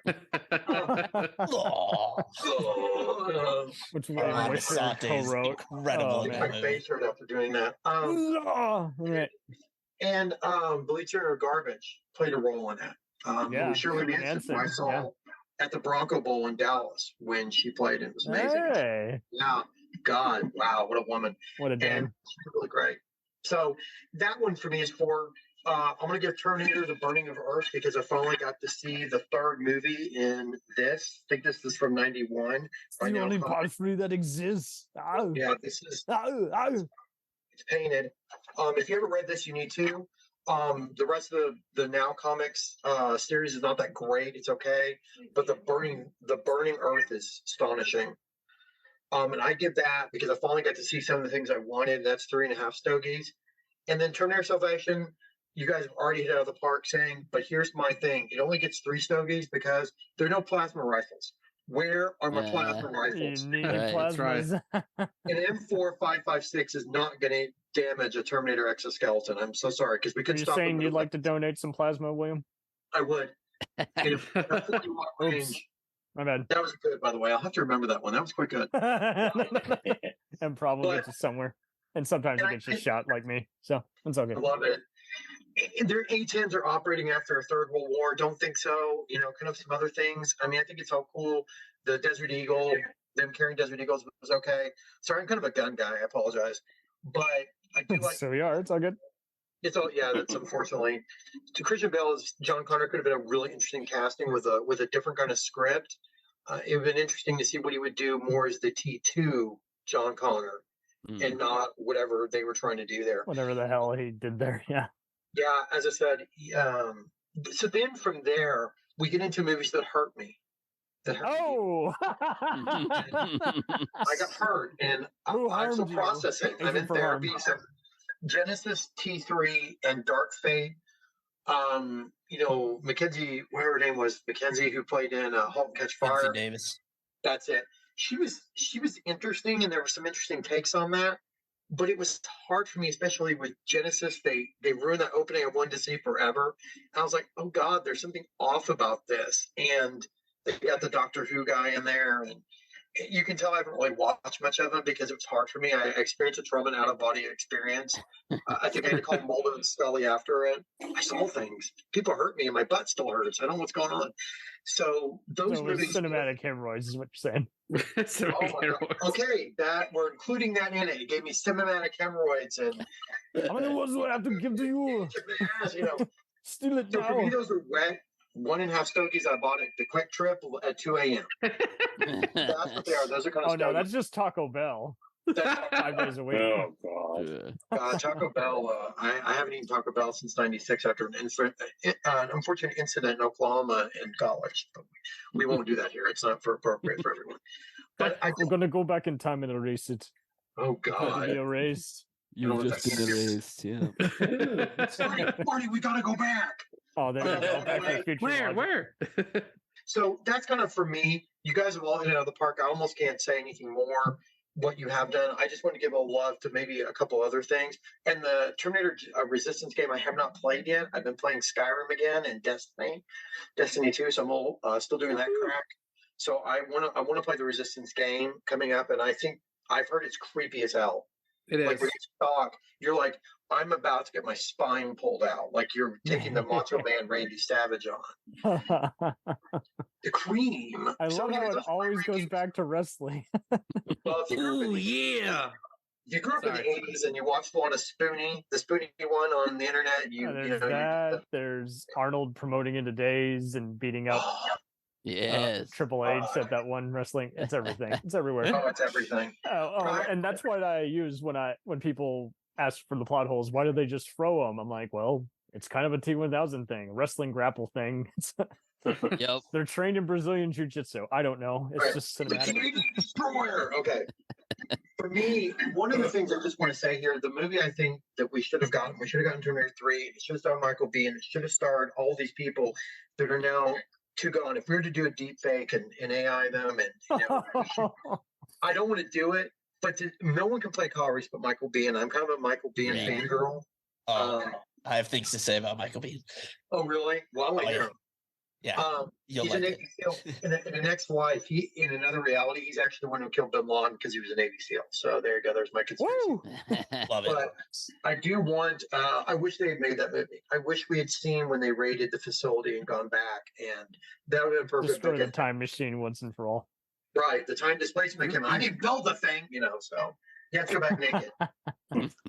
It's only a model. It's only a model. So that's how Manscaped can get in. They can do a plot hole where they have to get a Manscaped out and shave Kyle. There can be a little promotion in there or something. Love it, man. Have you ever seen the meme that Kyle Reese, impregnated Sarah Connor while wearing a homeless man's pants? So he's got game. If you've never seen that meme, it's pretty baller. Yeah. I love that. Anyway, you stole my pants. Anyway, those are mine. I'm going to shut up now. But thank you all. You all are, just in case I have to go really quick, I am married. I've got kids. And I just want to say I'm going to try to hang on a little bit longer. You all are amazing. And anytime. Proud of all of you. This is amazing. I've just enjoyed talking to all of you, and I really appreciate it. Picked each other's brains, and we got to understand each other. Yes, definitely. It's like my mind. Damn, you of a bitch. Sorry. Been it, you son of a bitch. All right. Godspeed to you. Mike and the Mechanics, you are next. Okay, I'm going to be controversial here. Let me live here, baby. I love the Beatles' White Album because it's 94 minutes. It's my favorite. It's the most Beatles. So the most Terminator, Sarah Connor Chronicles Season 2. Whoa. Whoa. Yeah. Bear in mind, I binge watch all these. And I'm the worst. And you get more of an interest, and there's two scenes in that series that actually made me cry.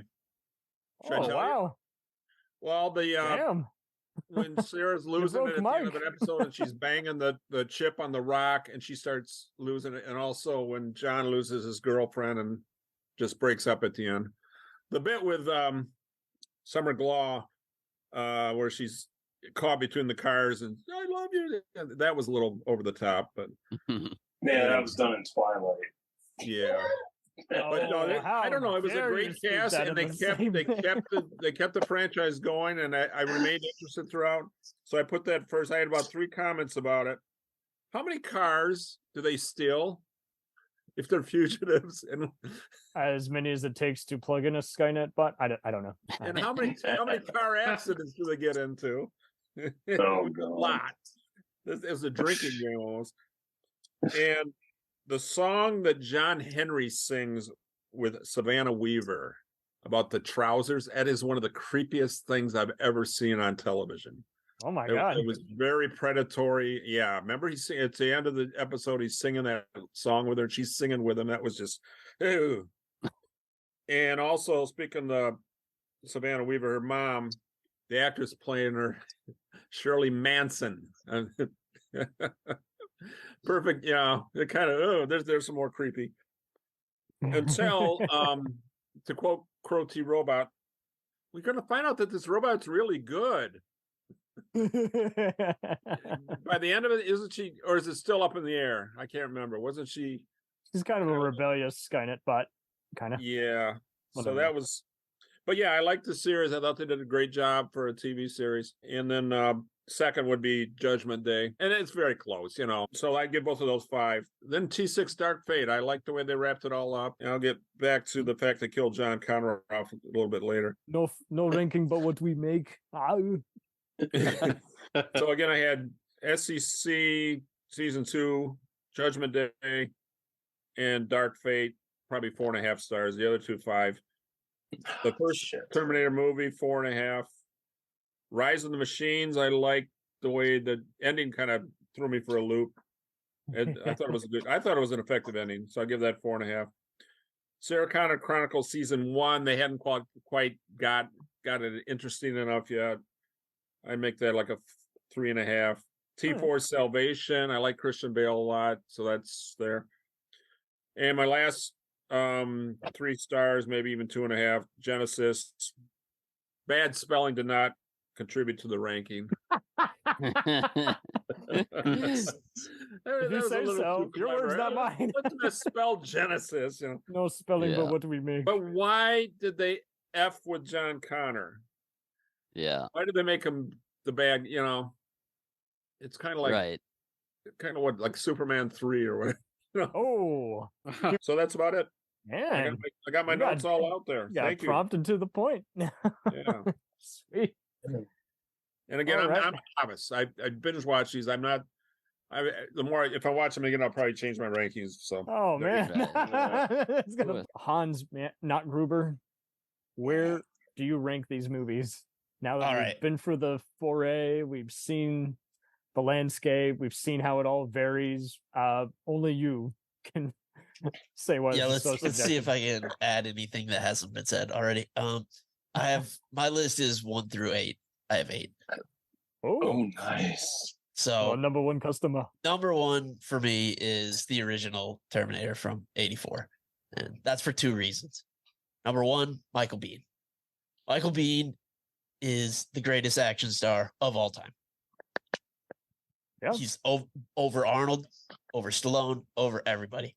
Lovely. No one has anything to say. I would differ on that, but that's okay. I love it. That's awesome. No, I mean, you just look at his roles. Kyle Reese, The Rock, Tombstone. I mean, list goes on and on. Kind of like Kurt Russell.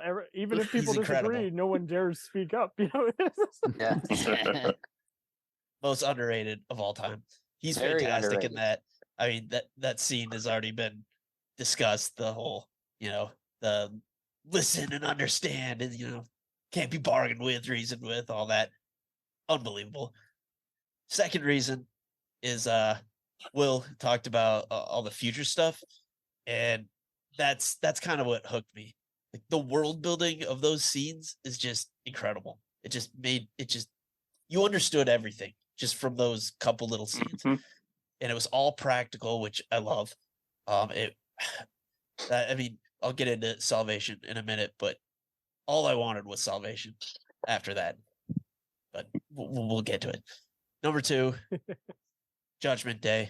I mean, of course, like it's a classic. I can't say anything that hasn't already been said. It's Not amazing. to be confused with the Emilio Estevez movie. Yeah. Or the Steve Winwood song. Anyway, go ahead. And then number 3, this has, so there are 4 Terminator 3s. We have Sarah Connor Chronicles, we have Terminator 3, we have Dark Fate, and then we have my number 3, T2 3D Battle Across Time. Yes. My dude. This is fascinating to me. Ran from 99 to 2013. It's part live. It's a universal like attraction, like show. It was my favorite one to go to. It's crazy. Like it's half live, like stage play. I became a boy again. Then 12 minutes of new footage directed by James Cameron. That 12 minutes cost $24 million. Wow. Holy shit. Insane. I mean, they got everyone back and refer along Linda Hamilton, Arnold. It's wild. Dun. Yeah, yeah, I'd say check it out, but it doesn't exist anymore. You could probably find it on there. It's on YouTube. Shahi and I had to go right the day before they were closing it in Florida. Mm-hmm. Oh wow! And ride it several more times, like 4 times, I think, in the same day. Holy shit! It's such a fascinating oddity. Like, anyway, so that's my number 3. Number 4 is Dark Fate. I love Dark Fate for the most part. It was great to see Linda Hamilton back. I like the new Terminator. Was that Diego Luna? Was it? No, Gabriel. Gabriel. He's the bad guy on Fubar now with Arnold. That was close. No, it I is like not. Fubar, by the way. I know. Gabriel I has like range. Good sir. Yeah, I liked the Mackenzie Davis character. I thought that was an interesting thing to do because after T2, he pretty much just kept doing the same thing over and over for the most part. Mm-hmm. And I mean, this sort of did as well, but there's a little bit of spin on it. Like she was an enhanced human. She wasn't a Terminator. She wasn't just some like rat She eating. was 7 of 9 from Star Trek. In between. Yeah, I enjoyed that. I like that movie a lot. The first that highway scene, that action scene at the beginning is fantastic. Yeah. And this might be blasphemous on this podcast, but I honestly thought it fell apart once Arnold showed up. I thought it was an interesting idea, but the movie just and I don't blame him or the character they had for him, but it just kind of like just lost you. Petered out after that. I still really liked it though. The number 5, T3, Rise of the Machines. I mean, the Sergeant Candy thing. I know it wasn't even in the movie; it's a deleted scene. But Right, that's it's so good. It's in one of the video games. It's a deleted scene, but Yeah. you can find it, and I highly recommend if you haven't seen it before. And then I love the ending. I thought that was great. It's a real downer and depressing ending, but it felt kind of fitting. All right, got you for a loop. Yeah, and then number 6, I'm going in a comic book. Terminator RoboCop Kill Human. I don't know if anyone's read this one. I still need to.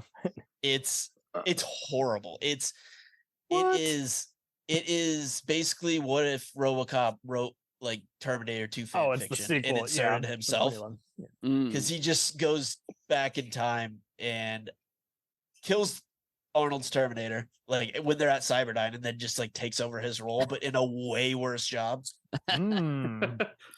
like spoilers, but it ends with him trapping the T-1000, John Connor, and Dick Jones of all people in like a room and filling it with acid and just it's unbelievable. Oh wow, we might have to include the RoboCop movies as part of this ranking. No, let's not do that. That's a whole different thing. Yeah, I mean, I had to do a RoboCop because it's all good. I had no choice. No choice but what you make. Then next is Terminator Salvation.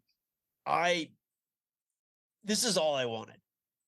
Especially after the first Terminator. I wanted to see that world. I wanted to see all that. I love Christian Bale. Unfortunately, McG directed it, so we got what we got. It was just such a disappointment. I had such high hopes. Like, I mean, just the end.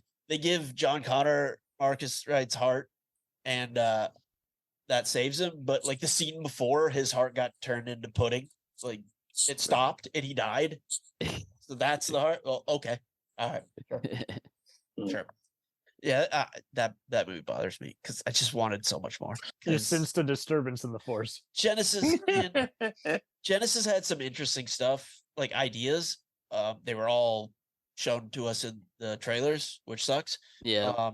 And they did the thing that James Cameron did. James Cameron was like, "This is the premise.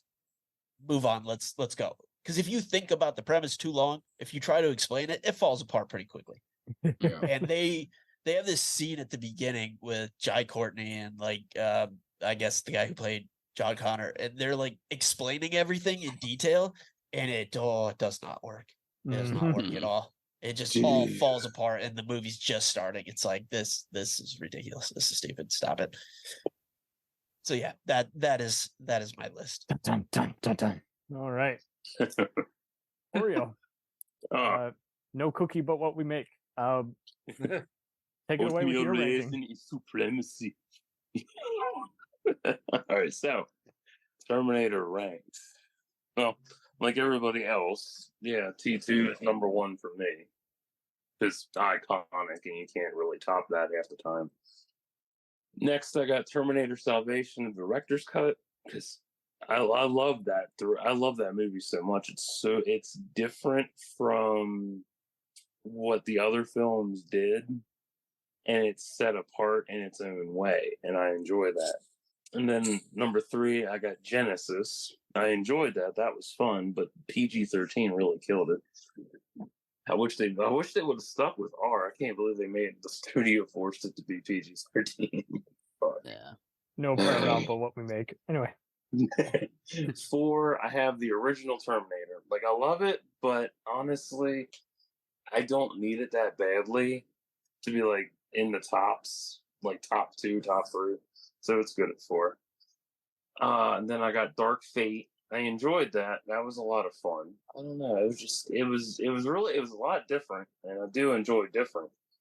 It just wasn't as strong as the other installments for this and whatnot. Fair enough. And then I got Rise of the Machines.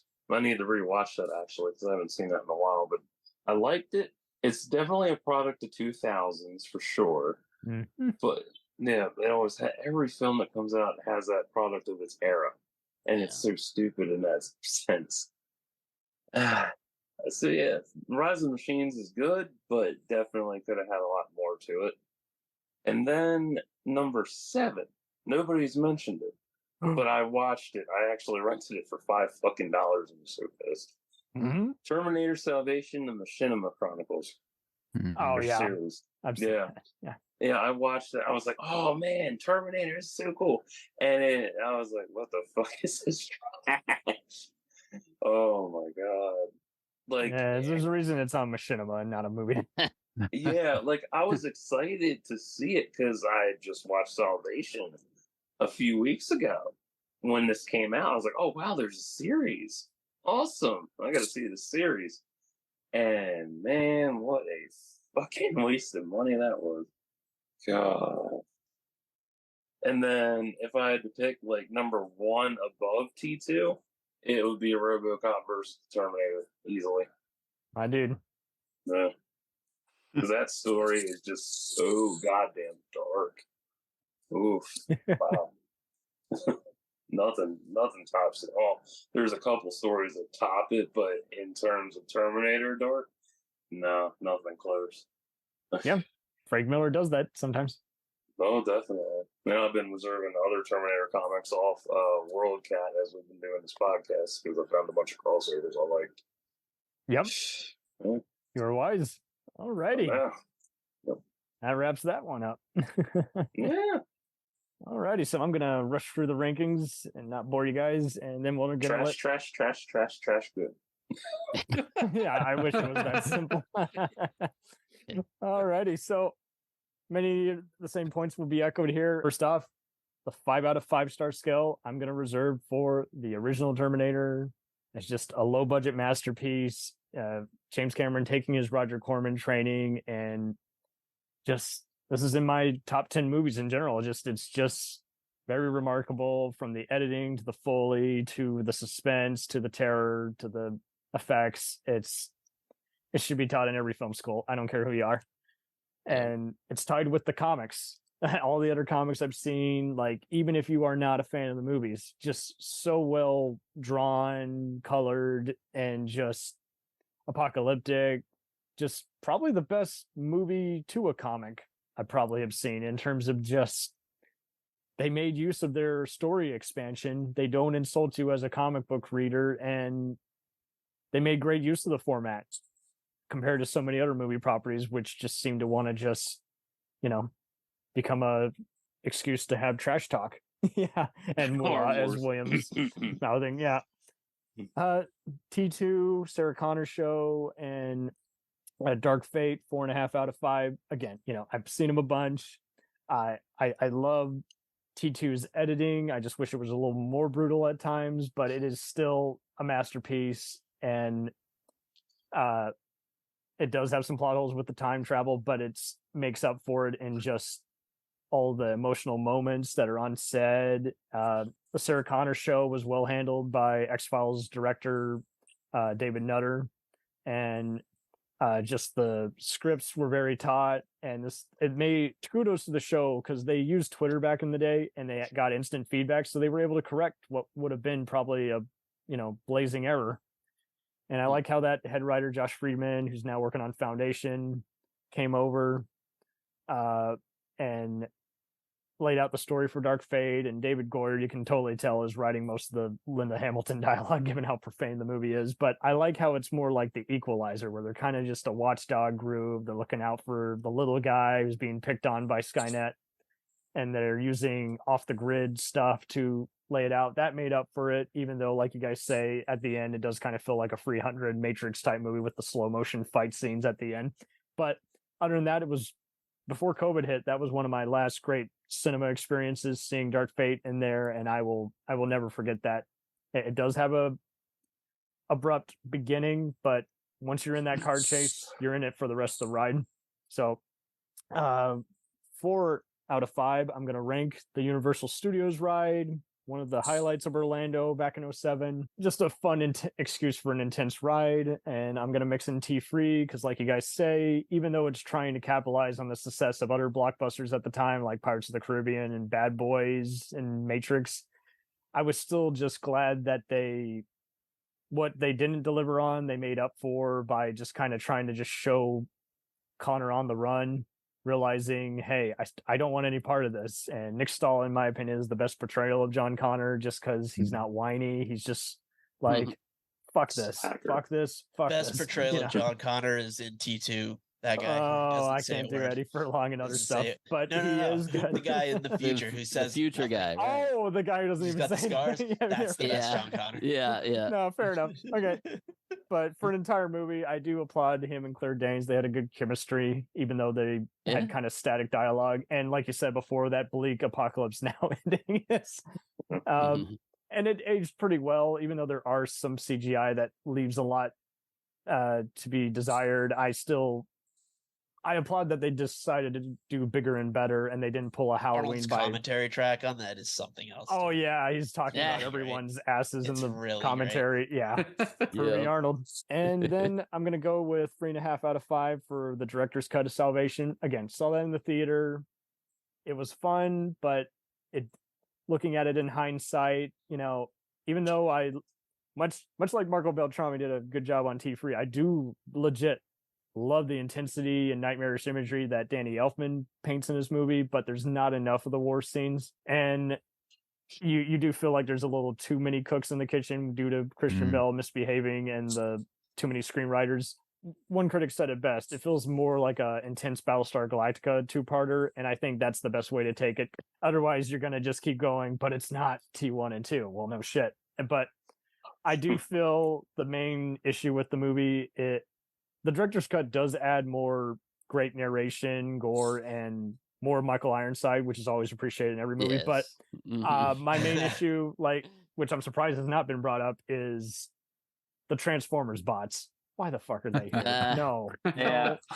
So if they're going to do a second director's cut out all that one in giant chasing with those giant house destroyers. They cut out that entire scene. It doesn't change the momentum of the plot. You don't need it. But the rest, pretty decent, considering that John Connor is more Christian Bale, and I like him here better than in Dark Knight, but at the same time, he's still trying to echo too much Batman. So I don't know how much of that was his ego versus the editing, but it's a fun one, but it's a Sunday night movie as opposed to a double feature matinee. And again, the video games, I recommend the T2 arcade game. I recommend the Salvation arcade game where you're actually in the future. The best one by far for me is T3, the Redemption, because you get to do side quests of the storyline of T3 while also doing parts of the movie mission and then mixing it in with fun flashbacks where you play resistance fighters, and there's even multiplayer. And then 0 out of 5, I'm going to go with Genesucks. I just this goes into Back to the Future territory where you're just like, no, and it can't choose if it wants to be homage or campy. And my sister ended up seeing this in the theater and wanted to walk out, and she wisely advised me to not go with it. Again, the ideas are there, and I've liked the cinematographer's work and other stuff, but that red imagery really does hurt my eyes at times. And it's technically a 1 out of 5 because I can still hate watch this compared to, say, a bad slasher franchise. But when I saw so many people praising it, I was like, no. See, this movie, again, is just forcing the homage on you instead of enhancing the plot line. Emilia Clarke, I don't think, is that strong an actress. I know she's popular from Game of Thrones, but the director, I haven't liked anything he's done. He did the Sopranos prequel, which everyone should also avoid. But like you guys said before, Jay Courtney, he's been serviceable and stuff like Unbroken and as, Boomerang. And I found him okay as McClane's son. And I thought after seeing Divergent, okay, he is kind of a Michael Biehn type actor. Maybe he can pull it off. And he just looked like he wanted to shoot his agent the whole time. Like, I'm not going to give you a performance. Don't want to be here. And it was just like, well, who hurt you? You signed up for this. And just the speed car chase knockoff alone, where they're trying to just come up from the bottom of the bus. I was just, that's where it kills it for me, because you're just like, you can't take any of it seriously, because the franchise has been known to be implausible, but there's breathing room and there's acknowledgement of we barely survived this, and there's nothing of this there. And like I said before, I don't mind PG-13 versus R, but it did get to that point where I was just like, see, this is trying to be a goofy Avengers, Star Wars sequel. Yes. It just felt like a cash grab. Oh, totally. And there was no heart and soul to it. No soul about what we make. So that's going to be it for the rankings here. Let's move Hold on, real quick. Okay. Has anyone heard the theory that Kyle Reese is not actually John Connor's father? Yes. Tanner was the first one up. Absolutely. I have not heard this. Would you care? I don't think so. The theory is that in the original Terminator, Linda Hamilton's character, she gets a message on her answering machine. She went out on a date with some guy and he was like blowing her off, which is actually voiced by Jim Cameron. That's right. Yeah. So the theory is that he's actually the father and not Kyle Reese. But they just kept that secret because then they'd go after that guy, So it's all just a lie. Yeah, there's also a theory that there's an old Kyle Reese. Really, if you think about it, yeah. That actually makes sense. The other one, you're saying there's an old man Reese? There's another theory that says that there's actually another Kyle Reese or another father of John Connor who existed in a timeline before, and the timeline you see in the Terminator only exists because there was another man who fathered John Connor in another time. And then as a result, John sends Kyle back, who retroactively creates a new John Connor, who's the John Connor we know from the franchise. The dude playing the dude. It's crazy. That hurt my head. Yeah, no, it's time travel's nuts. But it's better than Back to the Future, where it's just like, just don't think about it too hard, even though we just introduced too much to it. We'll return after these messages. Hey, it's Brent Pope, the host of Breakfast with Brent Pope. You've seen me on some of your favorite TV shows saying things like, "Give it up, Jimmy. You got to sink this putt to win." On Breakfast with Brent Pope, I sit down with guests from the entertainment world, and we do it all over breakfast. Or should I say Brentfast? Every week on Brentfast, you get inside Hollywood info and tips, great breakfast recs and foodie debates. Most of all, you get the most delightful 30 minutes of your week. So dig in. It's Brentfast time. Listen at Brentfast.com, Apple Podcasts, or wherever fine podcasts are found.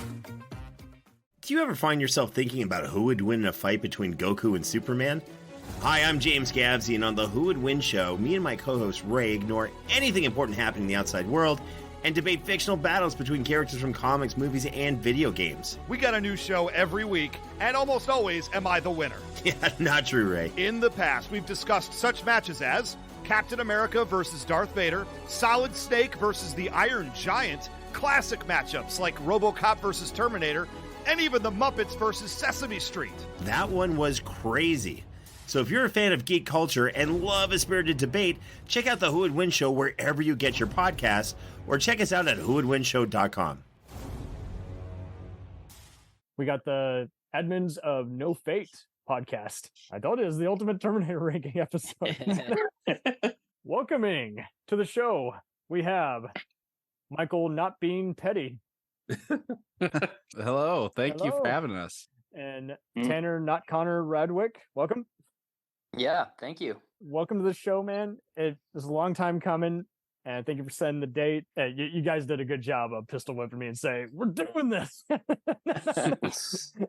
Kind of your money, your clothes, your motorcycle. Well, thank you for having us. It has been a long time coming. Sorry, it's been you got been a process. The No Fate podcast is just a joy because you guys are really, instead of just breaking down each chapter of the movie and talking about the themes, you're just kind of trying to compare, critics' notes and the commentary tracks, and your commentaries are almost as long as the movie themselves, so it's good.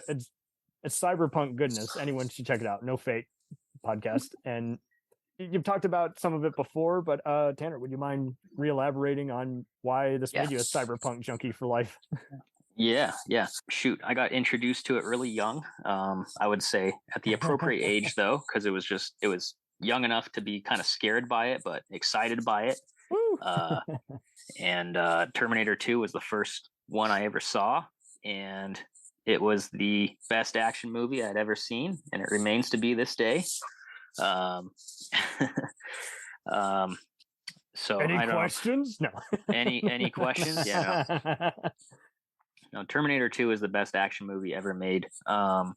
It's just so well done. It's just a masterpiece. There's so little that I even have to complain about in that movie. I think it's paced well. It's got heart. I did appreciate the comment of you want it to be a little bit more brutal at times, just in contrast to the first one, I think, being more of the slasher movie. But that's kind of what you get when you make the bad guy the good guy, right? Mm-hmm. But you get a giant hug. I still think Robert Patrick does such a good job of being intimidating and scary. And despite being physically smaller than Arnold, he's still intimidating, and he's so intense. Much and like Michael fast. Biehn, he was one of the first movie actors I seeked out, along with Lance Henriksen. It was like, these guys make everything better, even when they don't. 100%.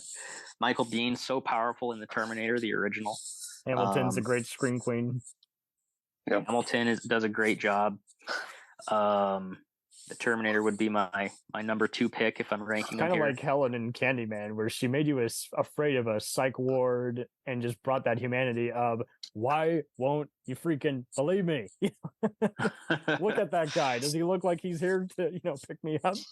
Absolutely. Michael and I talk a lot about the Sarah Connor Chronicles, which I would rank number 3. You've ranked in my every list. episode. Yeah. I think the reason we love those so much as well is that these movies, you get to see these characters in like a set timeline, maybe within a day or two. There's a brother called Derek Reese. Exactly. But the Sarah Connor Chronicles, you get to dive into these characters so much in such a deeper way. You don't see them for just a short period of their life where they're going through something very specific.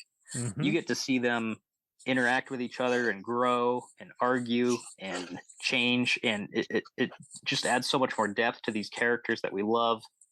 And I think the actors who portray these people, they do a great respect to the other actors who have portrayed John and Sarah in other films. Thomas Dekker and Lena Headey have always been great in other stuff. It's hard to believe that they're both, like British Canadian. You're like, what? Yeah, they do a phenomenal job. So we're enjoying going through that right now. We're almost done reviewing that whole series. Great there, guest stars too, right? Patrick Kilpatrick is in one, really creepy. Yeah, cool. and like X-Files had tested how much gore you could show on network TV, and it's like, it's not trying to be excess, but it's like, I gotta cut this guy open. There's Cyborg. Yep. Yeah, no, it's I wish more people saw it. I don't think it got enough attention. Ridiculous, right? And it came out the Yeah. same year as Salvation. You would have thought it would have been a win-win, double exposure.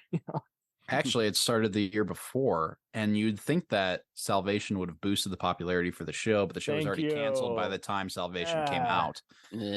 I remember they were advertising it in between sets sometimes. Yes. I'm like, whoa, I'm so stoked. And damn you, Fox. Yeah, we have Michael and I both have the DVD set for it, and every time you pop one in, there's an ad for Terminator Salvation that comes on. That's awesome. Funny enough. Wow. Which is actually my number 4 pick was Salvation. I love how Still on different Hulu it is. for those who want to see it. Yes, but it's like was said here. Everything after Terminator 2 tries to kind of copy Terminator 2. Mm-hmm. And Salvation went a different direction. Granted, it did not give us the dark future sequence that we wanted, a whole movie to be.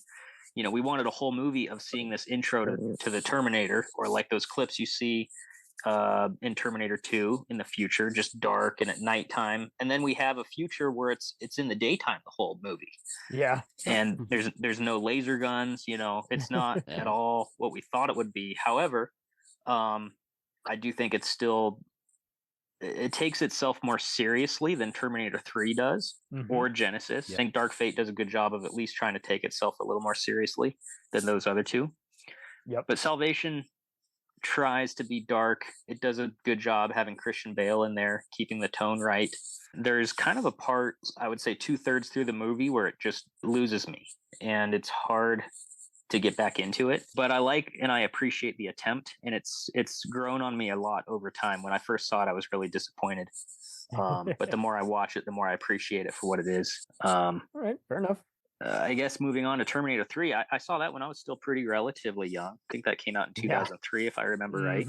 I saw it 2 years after the fact. Same deal. It's just like, okay, I can see why critics are mixed on it. Some give it's mostly got good reviews, but there's others saying cash grab. It's kind of just there, It's wild that it's 20 years old too. And Gavin Rossdale and the Blue Man Group do the end credits, and that makes it kind of creepier. Terminator 3 is the Jurassic Park 3 of the Terminator franchise. Yeah, that's a really good comparison. That's pretty fair. That's really good. It's hard to revisit sometimes. After that, I haven't heard any mention of Terminator Resistance yet. Has anybody played that game? I have. Yeah, it's Shahi awesome. was talking about it. Yeah, I would. He just didn't really rank the games much, but it's okay. Oh, sure. Yeah, I mean, I would say like Terminator Resistance is like what all the fans have been saying. It's like a continuation of T2, pretty much. Like almost like it has that futuristic feel and the darkness that you wanted in Resistance. You're playing it. It's like scary. You're like playing it and you're trying to avoid a Terminator. I mean, I'm not sure if you remember the first, like, I think it's like the very beginning of the game where you're trying to like avoid a Terminator without any weapons. Damn.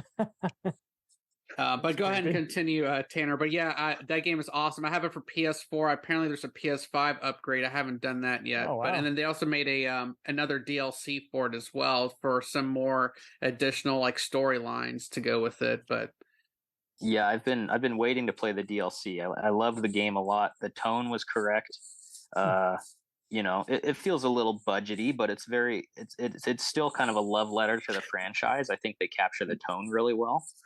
I think I watched a game movie for that and didn't care for it. Yeah, well, you didn't play the game. I don't live play it. games. I watch them. Still want to play a game? I thought it was good. I liked that it kind of wrapped, kind of circled back to give you kind of a, I guess I would call it a prequel in a way to Terminator 1, right?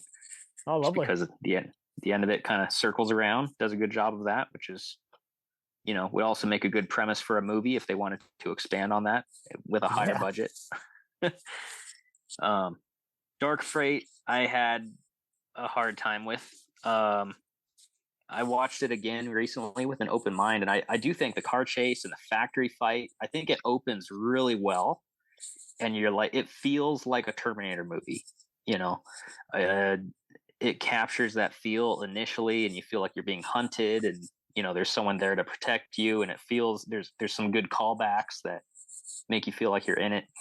I don't know, it doesn't stick the landing for me, I guess. Michael and I have talked about We It's probably shortcomings, complain about but- that one the most on Yeah, our show. you did, but Yeah. it was constructive and it was good. Yeah.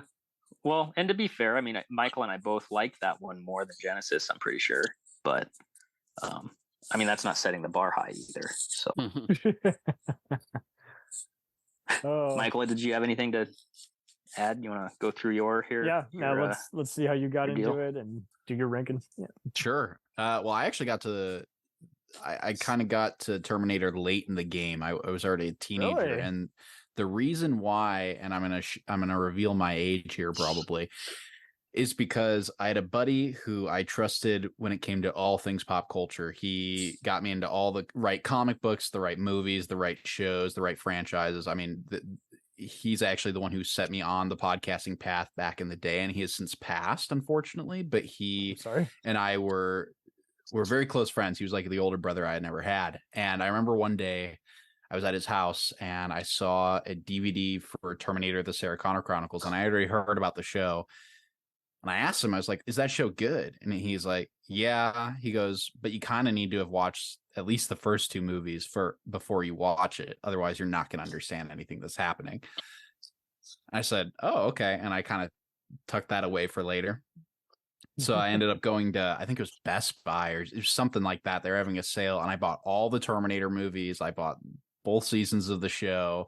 It had already ended at the time, and I just went through all of it in order. I watched all the movies first, and then I watched the show, and I fell in love with the franchise in the matter of like days.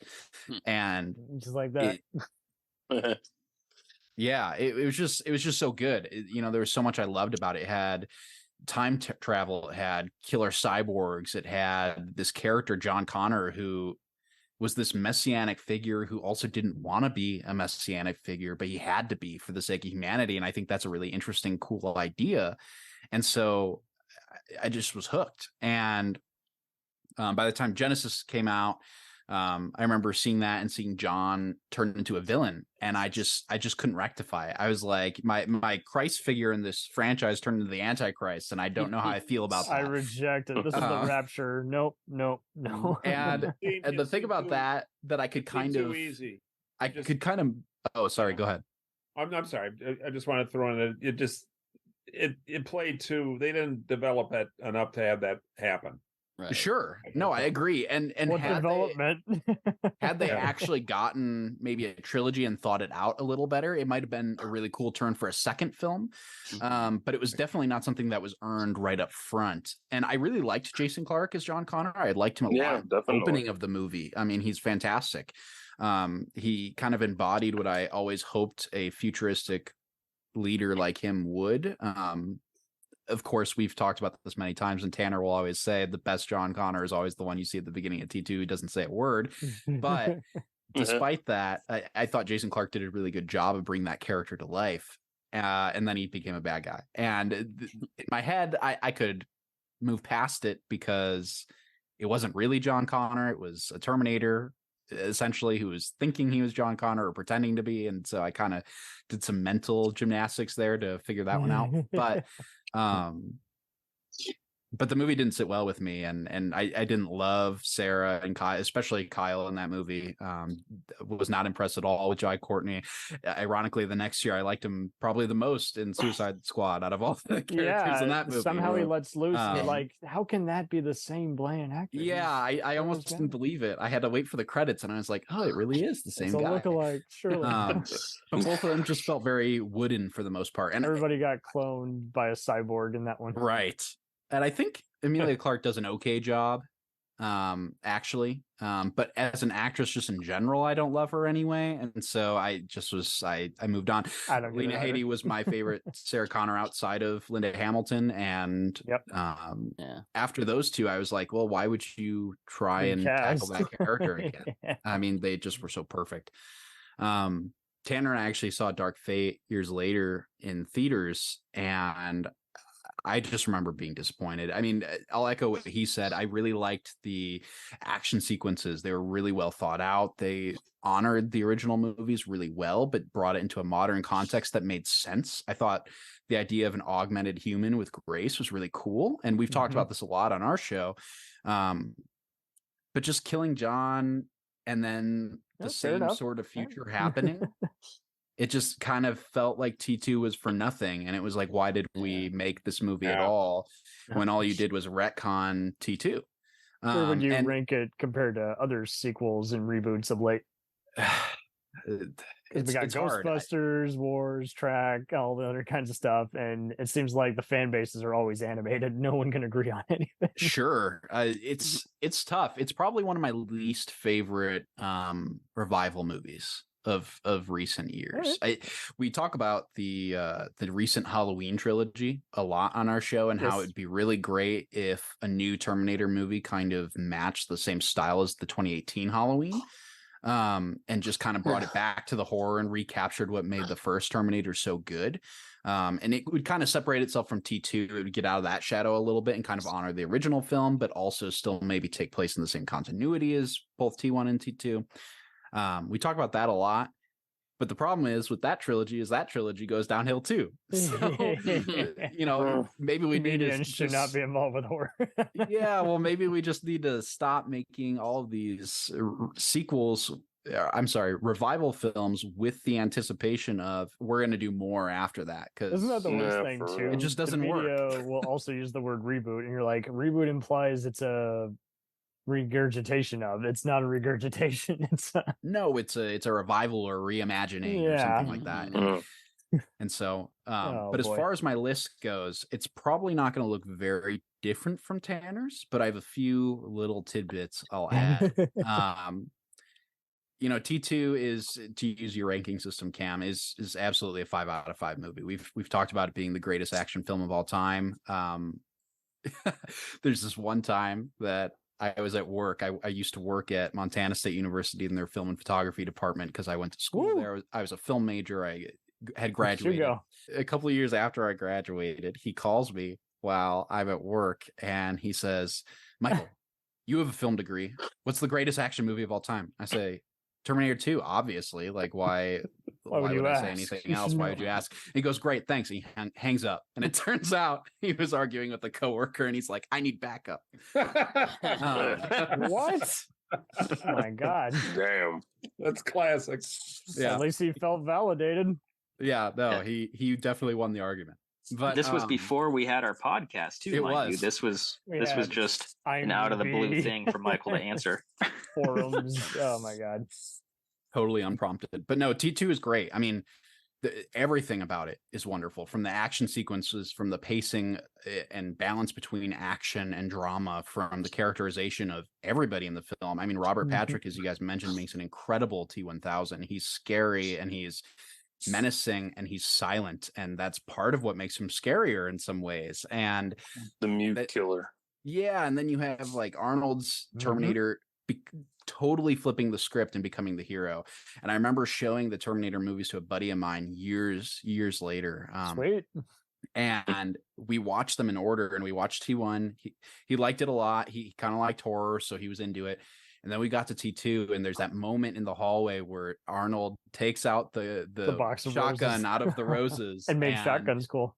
And shoots the Terminator and not John. And my buddy's jaw dropped. I mean, he did not see it coming. He had somehow not been spoiled. Everyone was spoiled, even when the movie came out. But somehow he hadn't been. And he was just awestruck. And that's, I had already known about the twist when I first watched the movie. But part of me felt that way when I first watched it. And to see it on his face was just so cool. And it just a moment that I'll always remember. It's an incredible film, and I would argue that it's not maybe James Cameron's most successful film, but I do think it's maybe his best film. Oh yeah, and so that could be debated. One of the 1 million Avatar sequels could end up being the best one, but I kind of doubt 10 is better than 2. From there, I'll also give the Terminator a 5 out of 5, just because based on the budget alone, and just. It's a horror movie and it's a slasher, but it's a sci-fi movie, and it's really unique and it's different. And Lance Henriksen is great in the movie. The flashback served the story as opposed to filling like budget limitations. Exactly. And the whole time you're anxious, whether you're in a flashback to the future or Mhm. you're in the present of 1984. You're anxious to get No back one is to safe. whatever story that you just came from, and that's really cool. That's a really cool feeling for a filmmaker to capture that I don't think you feel that often watching movies nowadays. you I don't asshole. think you'll watch a movie and be anxious for what's happening next in the same way. You know, every scene really means something in the Terminator, and I think that matters. The stakes feel high. Yes, Yeah. Very high. they feel There's high. the They plot feel line very you just don't care personal. about. You just want to get to the good one or something, you know. Exactly. Much like I can't imagine hearing Sergeant Pepper in '67 before, you know, it's so famous now. I cannot imagine sitting in a movie theater that "I'll be back" scene, having no clue. It's played so great, you know.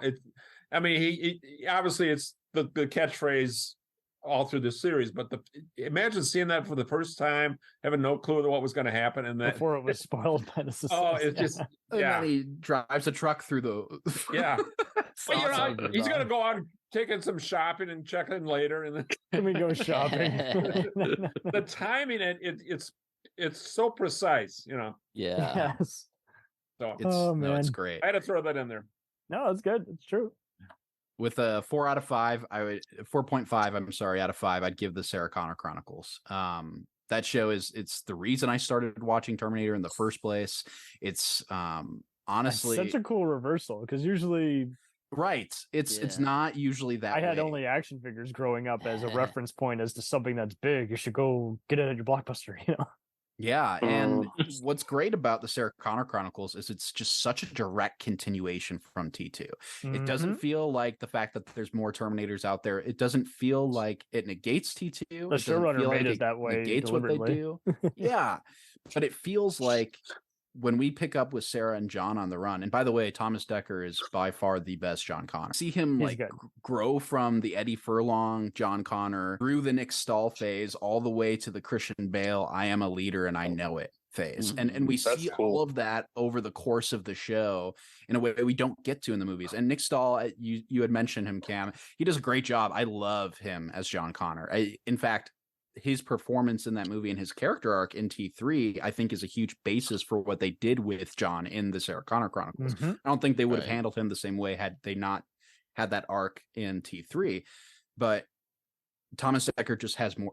He has the privilege of having more time as the character. We've been talking about that episode or that series episode by episode on our show, and we are almost done. And then you're going to be mad because then you're going to be like, I need more.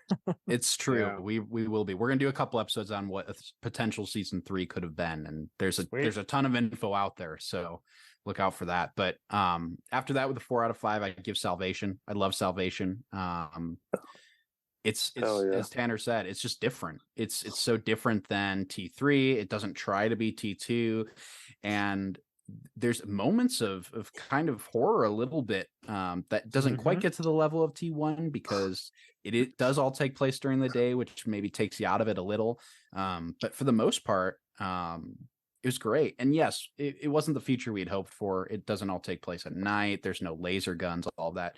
But I think what makes it work for me is Terminator Salvation takes place in a futuristic 2018, and the future sequences we see in the first 2 movies are in the late 2020s.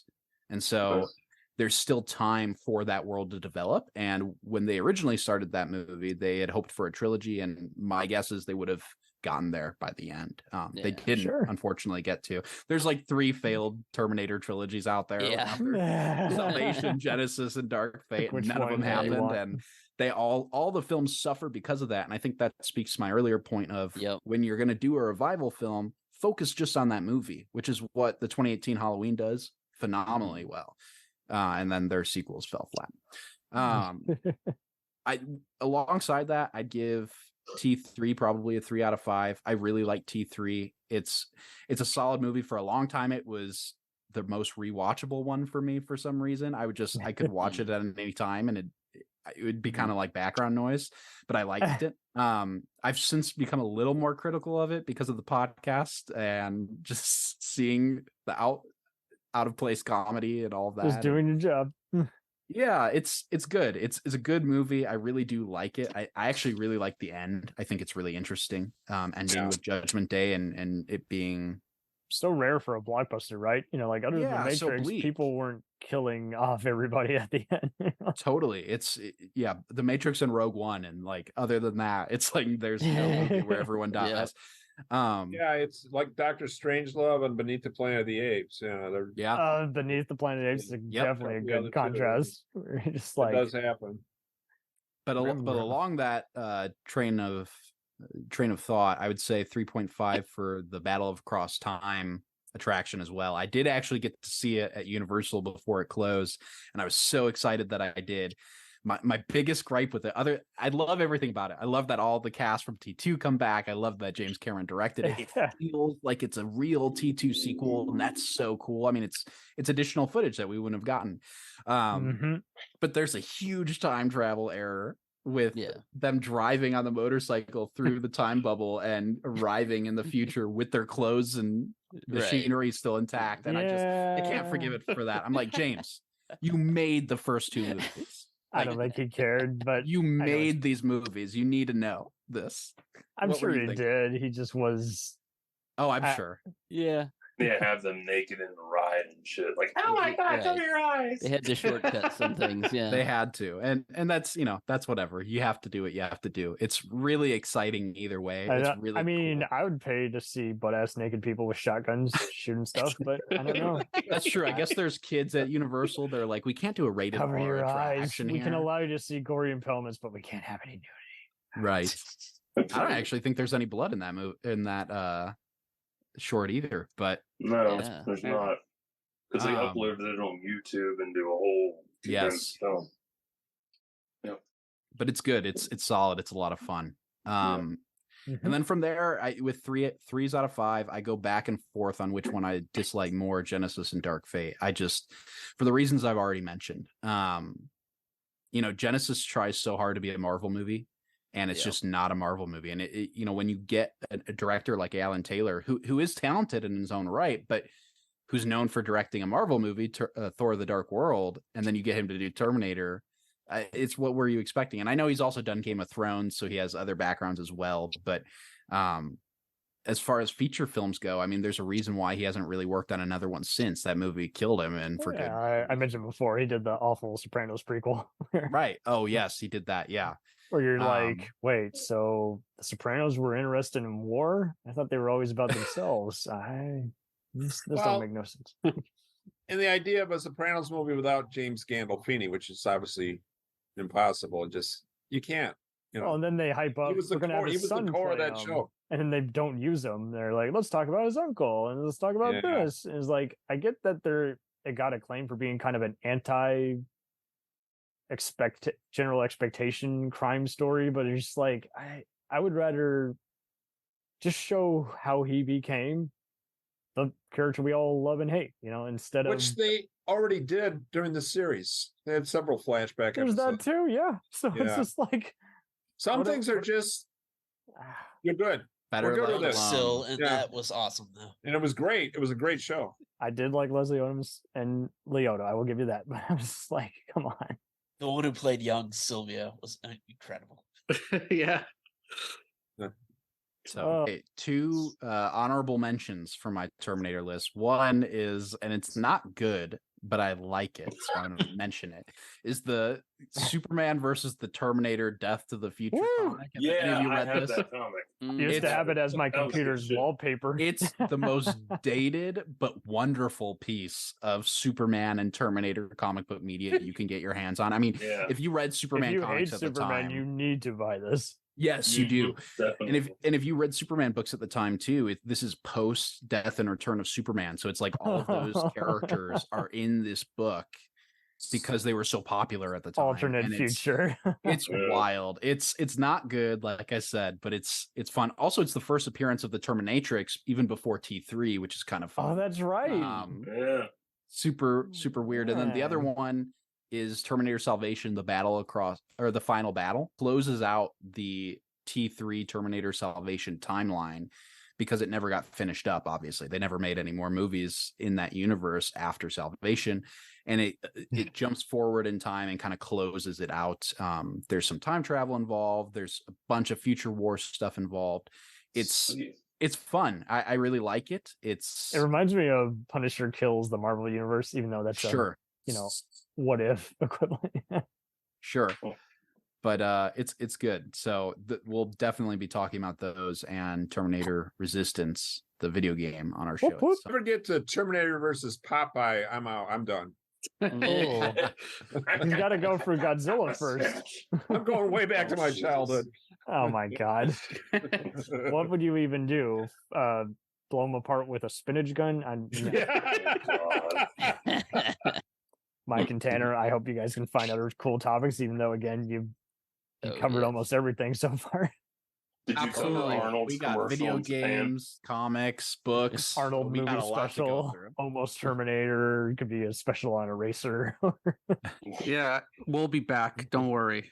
Yes. But I heard somebody talking about the Arnold Japanese commercials. Yes. One boy. Yeah, I've seen those. The energy drink. Yeah. Those are wild, right?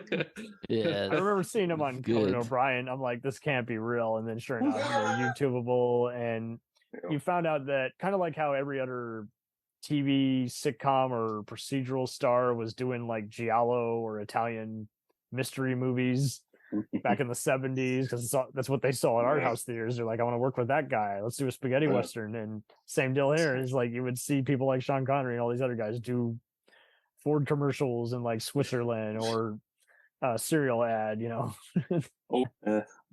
Well, Arnold has his own music video too that he actually sings a little bit in it. Oh boy! I mean, he's in the Guns N' Roses video as the Terminator. No, it's completely different. No, he's actually singing with this other German song. Ryan, what's the artist's name? Do you remember? Oh gosh, no, I don't remember the artist. I mean, but it's Pump It Up, Don't Bring It Down. Yeah, is the song. Pump It Up, yeah. So look it up. Yeah, it's got Arnold. This guy sings and then Arnold raps kind of. Oh yes, the motivation song. Yes, I did see that briefly. And then of course there's Arnold Cores and Arnold Core. Yeah. All these other guys. Best. And don't forget Yakety Yak. Don't talk back. Oh, yes, I would play that. That is way up there in my Arnold list. That is Arnold as a singer. Thank you. And he sings country at the end of Killing Gunther. If you've seen that. Oh, he did. Oh wow! I don't remember the movie. I might have to rewatch it. Where can we find once again No Fate, a Terminator podcast on the interwebs? It's on Spotify for those who want to listen. It's also got a website. Yeah, our website is nofatepodcast.com. You can find us on Spotify, Apple, Amazon, pretty much anywhere you get your podcast. Not Stitcher anymore because that's gone. But right, who would have guessed? Mm. Couldn't believe it. Yeah, we're also on Twitter at nofatepod, so you can find us there as well. Yep. This was absolute dynamite. Okay, so Arnold Radio News, hit us. Yes, we are Arnold Radio News. Just find us on iTunes or any of those other podcast apps. You've had so many great guests on, and yeah, we had some good ones. We had I ended up checking out their podcast as well. I was like, whoa, yeah, they're very pop culture savvy. They're very 80s-ish. But yes, we do all kinds of things. Sometimes we'll do our own little like top 5 lists and or do a commentary on an Arnold movie or things like that. So yeah, we've been on a hiatus here, but we're gonna get back to it. All right. So I loved how you would always kind of, I mean, it's the news, so you would always have various announcements back in the day, and it's fun looking at it even now. It's like, wow, people were blabbing that nonsense online. I forgot about that. Oh yeah. Thank you all. This was absolute dynamite, and I think we ended it just before the Skynet activated the missiles. So stay safe out there.